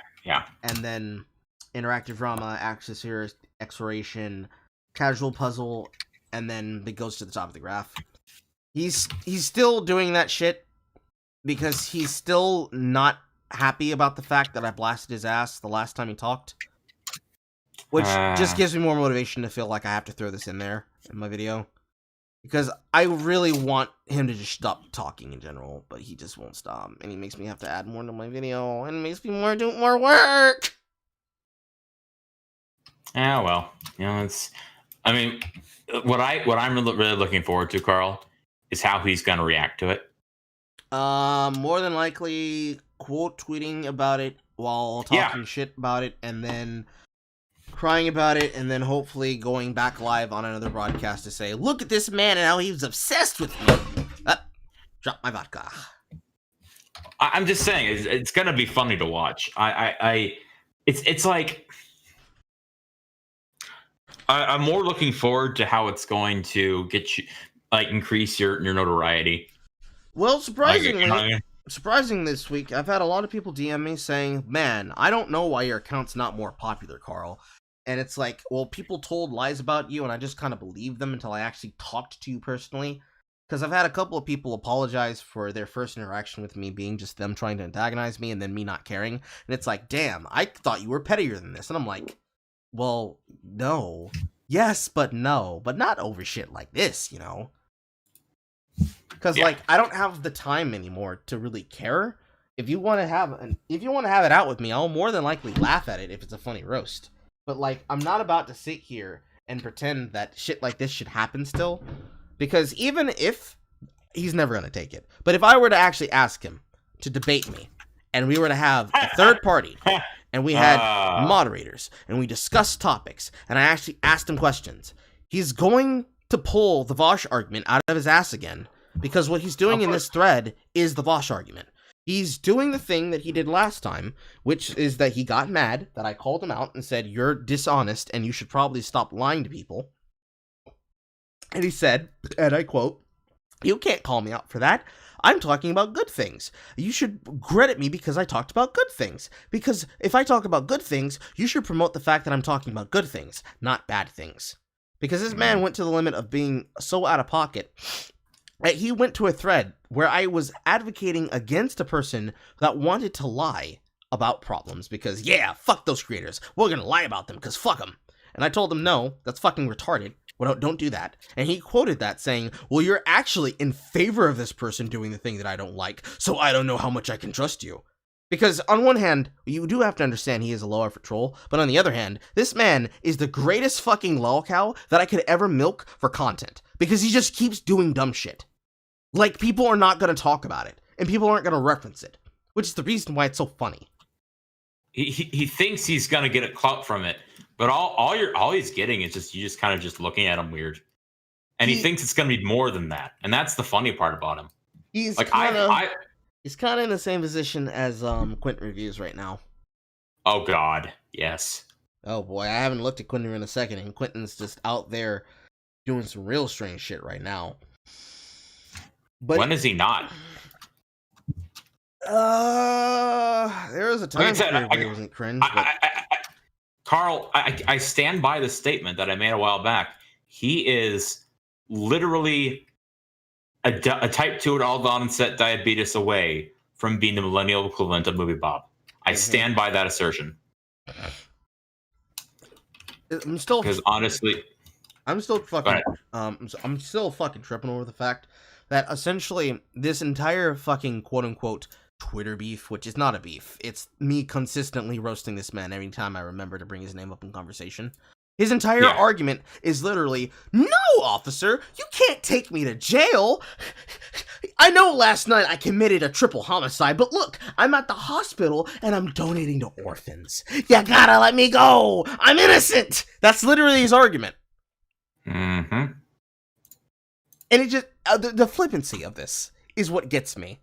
It's the audacity. And then, Yeah, that's just then Nigel. on top of that, he tries to act as though he's an independent journalist.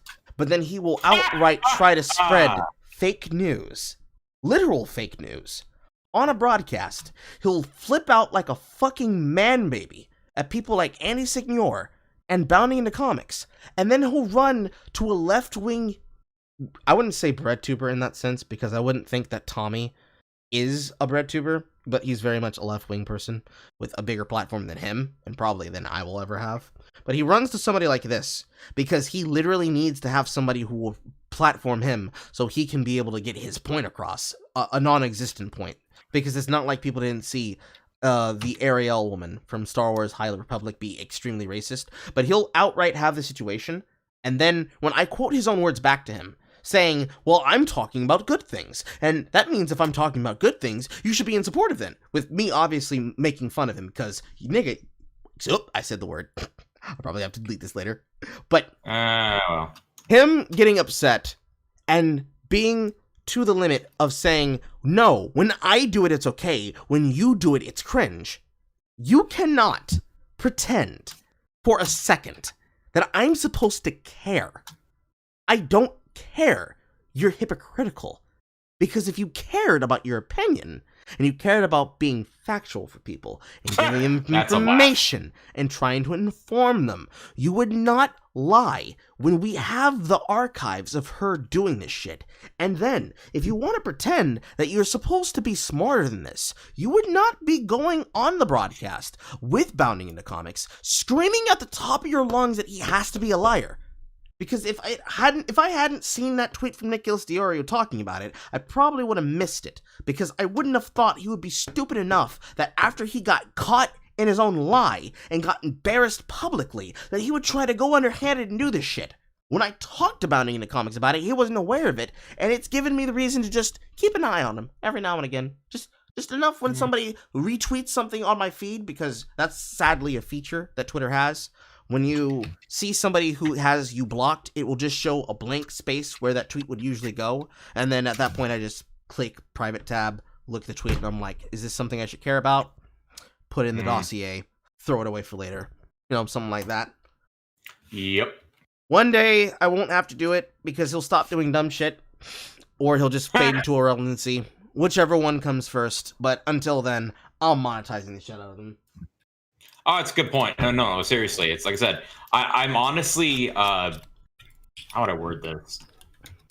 Like, he is, like you were saying earlier with those kids, you know, you were like, I'm gonna laugh. And I'm like, exactly. That's what you should do, is to like, and they're like, if you don't want my channel to grow, don't say anything. And they can't do that. They have to win. Exactly. Like I've used this term a lot, but when I go online and deal with these people, here's what. Do you guys want to know how I do it? Here's how I do it. Or rather, you basically, the secret to these kind of people is that you have to know understand why they do this, or rather, you have to understand that. How do I word this? Their whole thing is that. Oh God. Trying to thought, my brain's spazzing out for a sec. When it comes to these people, you have to deal with the fact that they have no actual intention of having a discussion. They just want you to shut up, and they will do anything in their power to be right and to get you to shut up. And you can use this to your advantage. For instance, if you know that they're always going to double down and they're always going to think they're right, you can use those two things to your advantage. You can do what I call play the matador and get them into a basically logical quagmire. God, there's been a few times I've done it, and I know I have. There was one with the Vosh stand where this was I don't know if I told the story to you. It was the whole thing with Trump. Did I tell you the story? I think you Charles? have, but summarize it for everybody. The person was, I was implying that I don't think very highly of Vosh. I think he's more likely than not someone who is a pedophile of sorts. So when you keep bringing up these kind of arguments about CP, it paints a concerning picture. And this person was having none of it because he was coming up with like, but actually he said this and I'm like, and eventually got to this point where this kid was like, well, why are you so willing to believe he's a child predator? And I said, okay, Trump. If everything you hate about Trump somehow came out and proved beyond a shadow of a doubt that Trump is whatever, is not the thing, is that first impression still going to be there? And he was like, oh, well, you think that's going to expose some sort of double standard? And I'm like, I literally just at that moment started laughing and just decided to go full mask off. I said, no, that was not the point. I was well aware the constant here was that you were never going to listen to what I had to say. I knew that Trump was going to be a soft spot. You weren't going to. That wasn't me exposing the double standard. Wasn't the point. The point was now you know why I think that way about Vosh, and no, you'll never listen to me because you're a Vosh stan. But like, I basically just went like, this whole thing was me just toying with you. Because I knew that, well, it's a little more meta than usual, but my point is that if you can basically trip them up on their own words, especially when you get them angry. And I guess what I'm trying to say is they always have to be right, but they also always double down. If you can get them in an enigma where the only option for them to double down would make them wrong in their logic, then you've kind of got them in a tough spot where if they double down, they're wrong. But they can't be wrong. But they have to double down because they have to be right. It's a wonderful, it's a logical trap. You could tie their own noose. I don't know. I'm just a thought. That's one that I would put down underneath the title of teasing the noobs. But realistically, with these people, and it's really the same thing with any follower who is too sycophantic to think for themselves, especially if they're fucking 15 and under, which is the youngest I've seen. Minors. The youngest I've seen of a supposed self-endorsed Voshite has been 15 years old. I'm sure there's younger than that. God forbid, I think I've seen 14. God forbid I ever fucking find somebody who's 13 and under. But my method and my tactic that plenty of people can attest to, if you've seen me make any of my live video tweets, is that I rather go about the method of just putting the shit in their face and then just being more bombastic than they are. Because it's kind of the easier method to really reveal whether or not they can if they can fucking obla with a shit poster. Because it's kind of the idea behind Wall Street Bets and how they have the dominant hands philosophy for holding on to something. You have to remain more shit poster than you can wholly capable of talking to them. Because they don't want to talk, but they need you to stop talking. Because they want... It's more than just... They want you to stop talking because they want you to stop talking. They want you to stop talking because they believe that they can dogpile you in enough groups of people to justify their behavior. Because this is what happened with that kid that got really fucking mad when I told them, okay, you believe that all of these accounts of all of these media figures on the internet are just dead set on hating kids. We all hate kids, and we just want you to never speak. Okay, you think that we are sending people to come dox and harass your accounts. Cool. Show me the tweets where that happened. Person can produce them. So I take them through the ringer, and I tell them blatantly, no, that's not the reason why you're mad. Your reason for being mad is actually this. And they continued going back and forth and back and forth. And at some point, I just started mocking them and telling them, listen, if you want the followers of this account to stop growing, blah, blah, blah, blah, all that bullshit, right? But the important part is that when they keep fucking mindlessly replying, you need to throw out anything that's a shitty, half-thought-out response, because it'll piss them off more than if you said nothing, blocked their account, and took away their ability to respond. For the people Exactly. for the people who do nothing but eventually- spam you, they'll keep spamming you and they'll pretend in their mentions that, haha, this person blocked me, they won. Which, let me just tell you, in this time period, in this day and age, you need to mute and block accounts in order to keep your sanity. You just need to. They'll never shut the fuck up. And if you don't want to give them the validity of feeling like you actually blocked them, mute them and don't ever say anything to the post. Just don't. Exactly.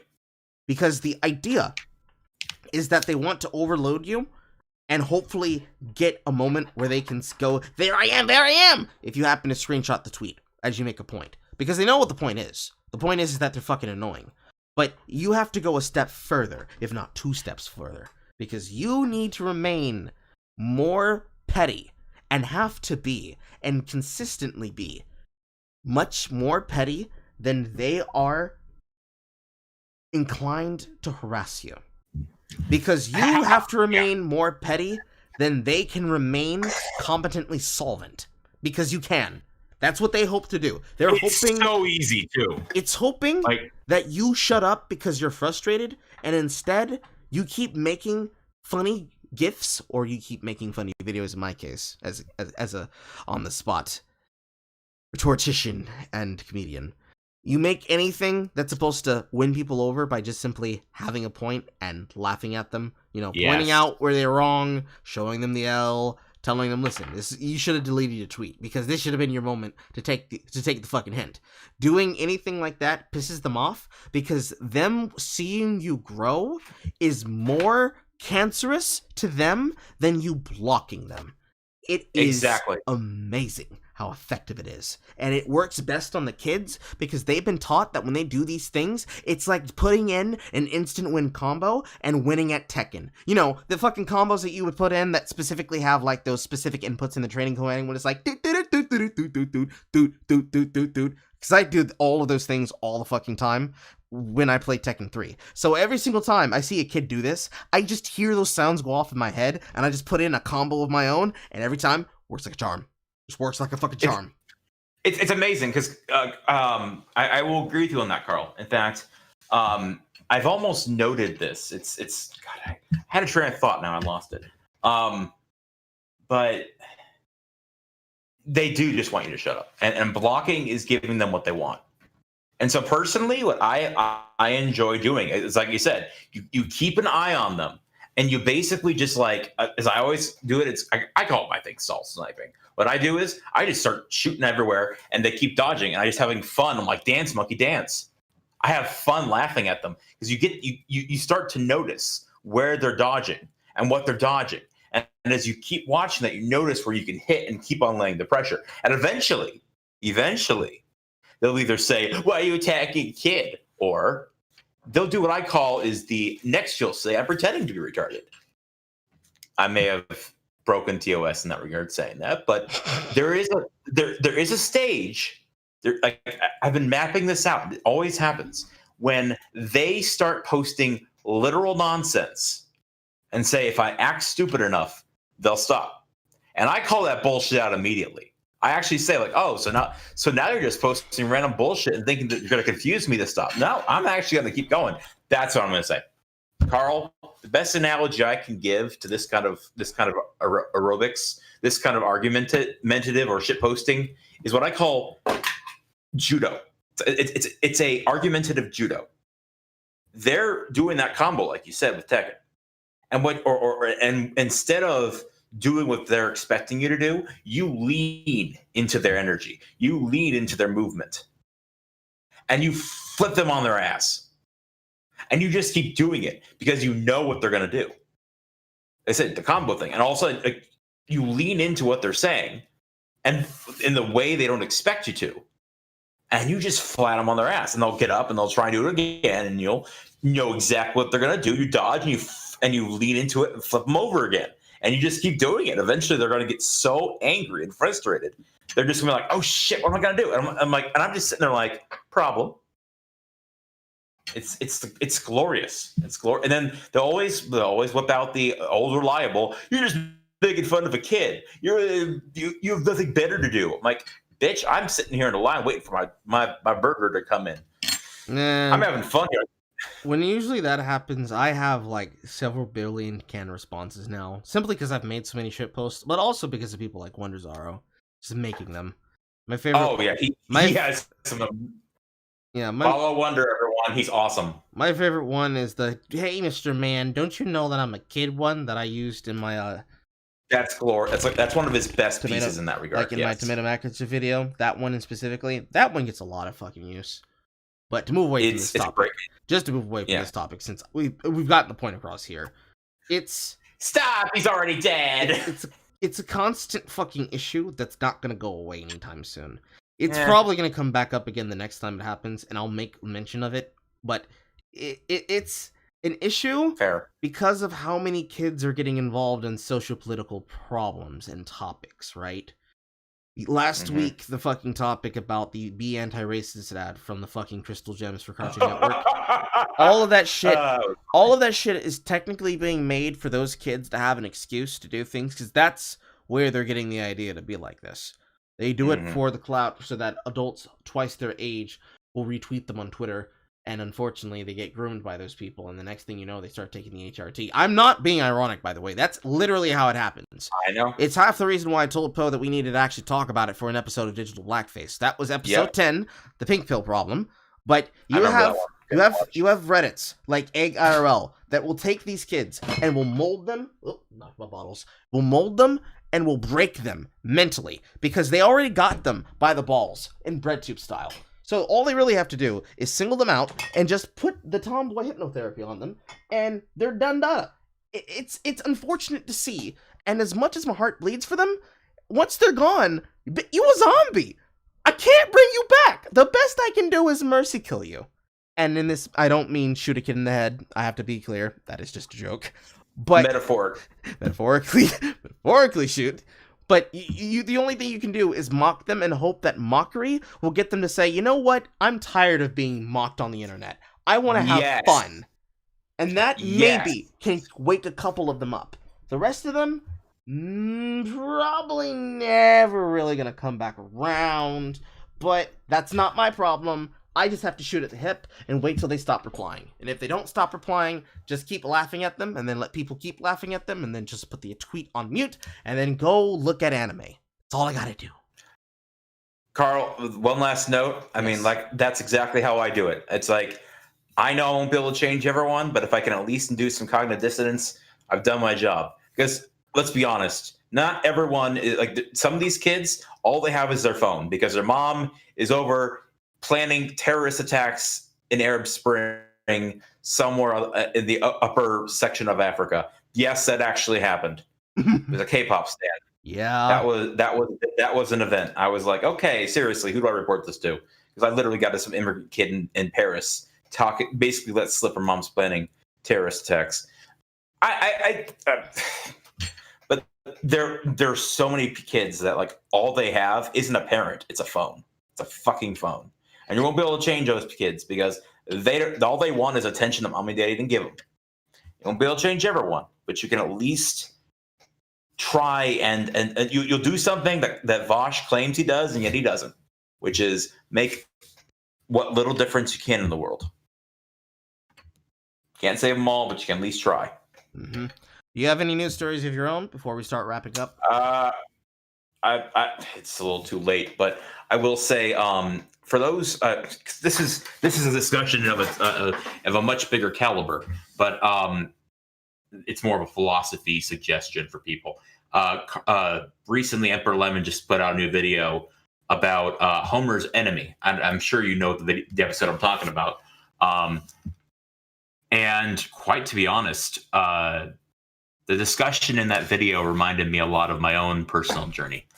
But I don't think philosophy is the going to be the big discussion tonight.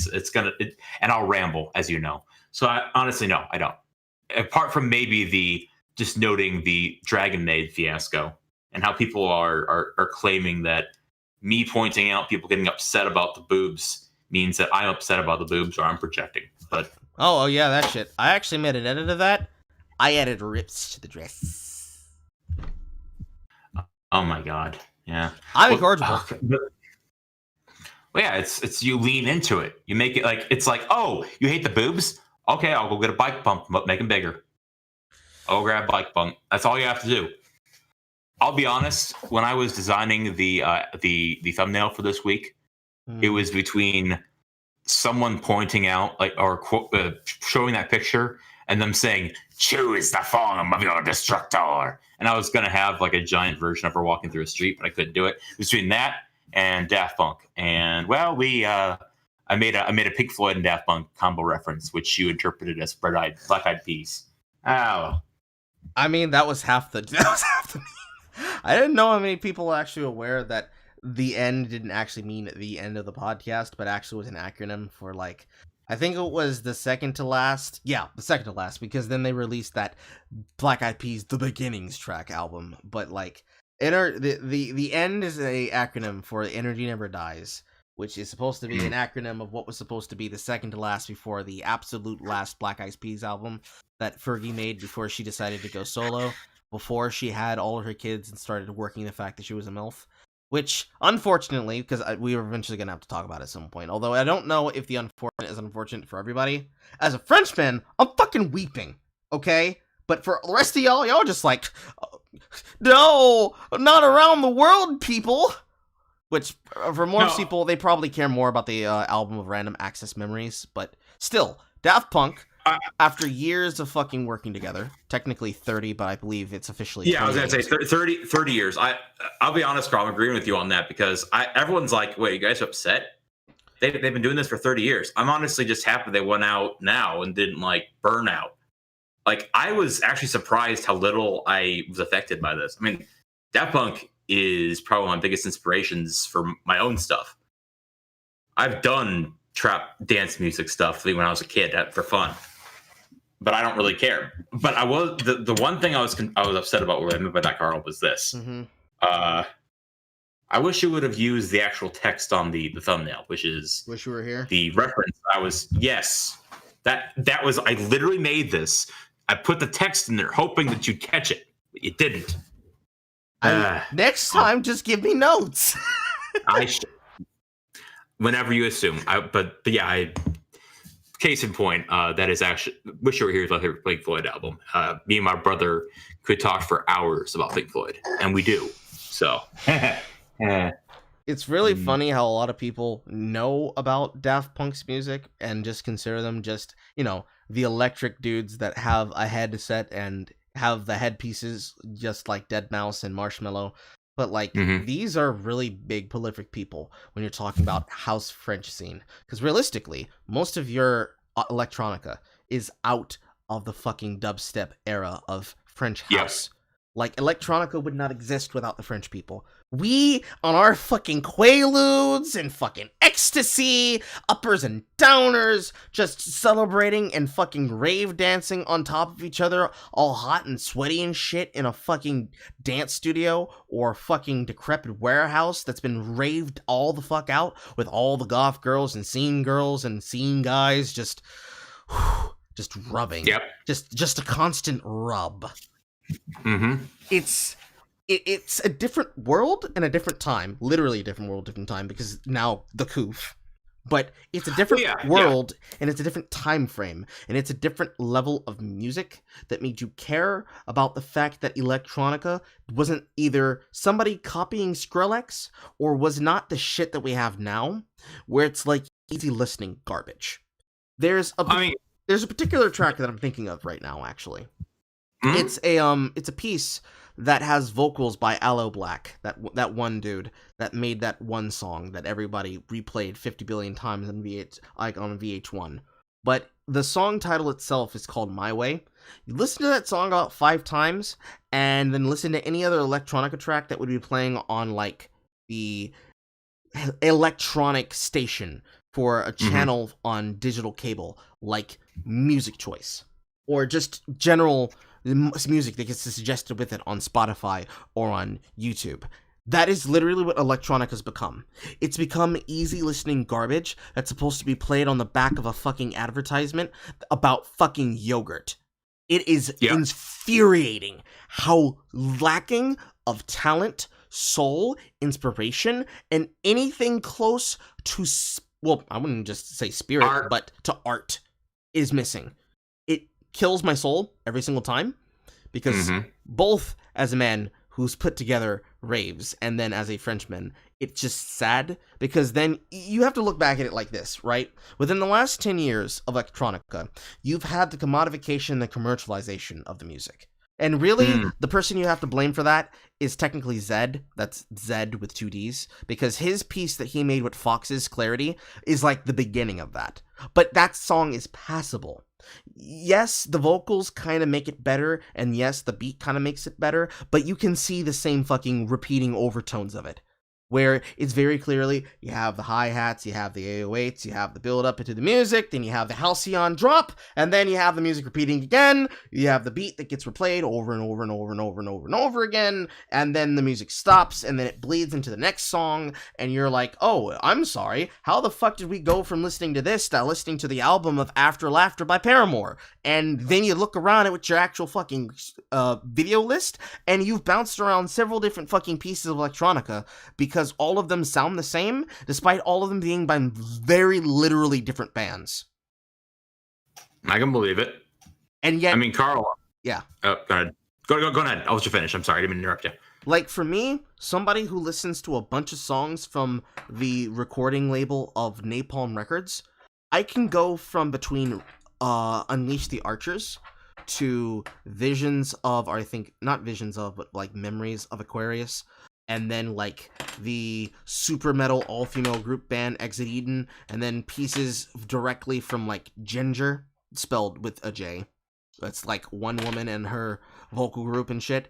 All of those kinds of songs, all different kinds of levels of metal and rock and like space trip out rock. You know, you diggy holes and shit like that. All of those songs, despite them being technically in the same genre, sound immensely different from each other and have immensely different flavors and levels to them. And that's kind of what's missing from music in general now, not just in the pop sense, but in the overarching sense. Because it's the same feeling that I hope to get from a creator like Brad Scott Lee, the creator of Postmodern Jukebox, and what I hope to see from bands like Nowhere, ran by people like Lewis Cole.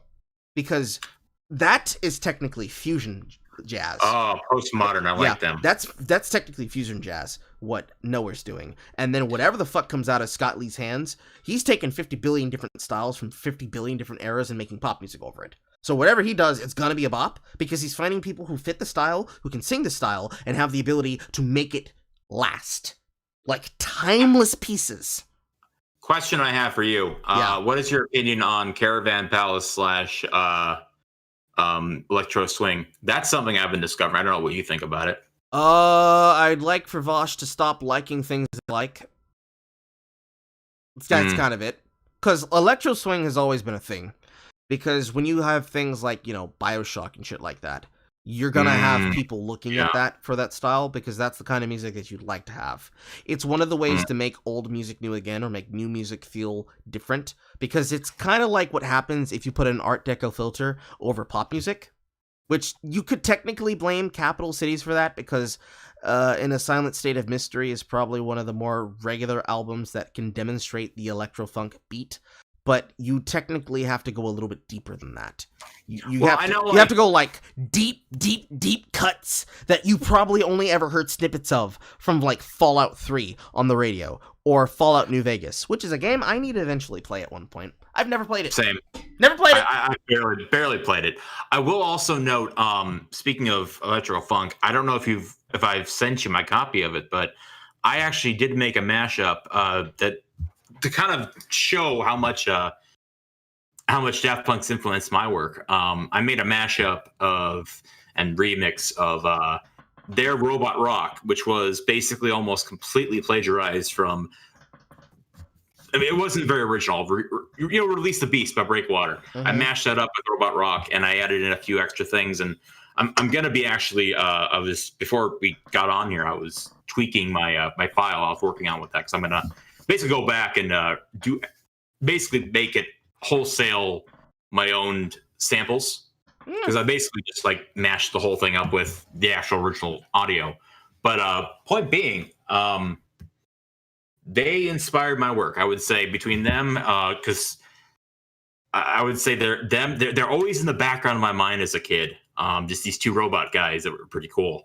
But like when we focus on art, they made the Interstellar. They made the footage that they probably also used. Yes, Interstellar 5555. The greatest fucking anime story ever put to music. It's a great album too. But I know like the footage they used later on for I think Human After All. That's another example. Like, but like I would say if because it's like them are a huge influence, but also like Rilla's music videos. If you see the album art on my that song Release of Robot Rock, I have a virtual band of sorts with my brother. We have a lot of influences we're merging together with this, but to be quite honest, I would be lying if Daft Punk was always kind of in my DNA. So that was a deep cut discussion right there. I think that's a good place to stop it tonight. Yep. You should probably finish that music so we can actually use it as music for the rating room. Oh, believe me, I'm gonna be trying to work on some new music for that. I actually found what I call the tracks that time forgot. A bunch of my old like dance music that basically was almost like subconsciously like basically Daft Punk. I'll send you some of that later. I'll probably put it somewhere so you can feel free to use it for our things because it's old stuff from when I was a kid, but fun stuff. Hot. Yes. There's actually a feature for people who have like phones that are linked up to Google Play. I have something that like showed me old anime music that I was listening to like 2 or so years ago, and fucking I turned on Secret Sorrow. I can't remember what that fucking ED track is from. I want to say it's Inuyasha, but bro, it still slaps. Still fucking slaps. Like I'll come back to all this old music that I made, and I'm like, this is fucking Daft Punk. I don't even know how I like. It's like it reminded me so much of like all their stuff from Homework. The very like layers, especially around the world, was like the biggest thing I noticed about it. But it was weird. I was like, because I never really religiously listened to them. I just kind of like knew of them, and it was so weird. Like I go back, I'm like, I was subconsciously making basically what they made. Good times. Yes. The time is now 11:03 p.m., ladies and gentlemen, so we have to say... Do you know where your children are? In my balls? They're in my balls. Those kids are in my balls. Shit, I left mine at daycare. It's late at night, everybody, and you're gonna have to go to bed at some point. You can go wherever the fuck you want, but you can't stay here. Unless sharing bed with me. But, for me... I need a shower now. Probably. I've been sweating like a madman, so I'm probably a fucking dusty pig at this point. I'll probably smell like a mess. But it is time for us to go. So long. Farewell. Of way to say goodbye, everybody. We will see you next time again. Here. Same bat time. Same bat channel. Same derpy faces. Same aversion to saying the N-word, even though we're probably going to get banned for that on... bad for that on Twitch, but thank you for stopping by. We will see you next time. Take care of yourselves, and remember, wrap yourself up in a condom. Goodbye, everybody. Good night.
I don't know what the fuck that was.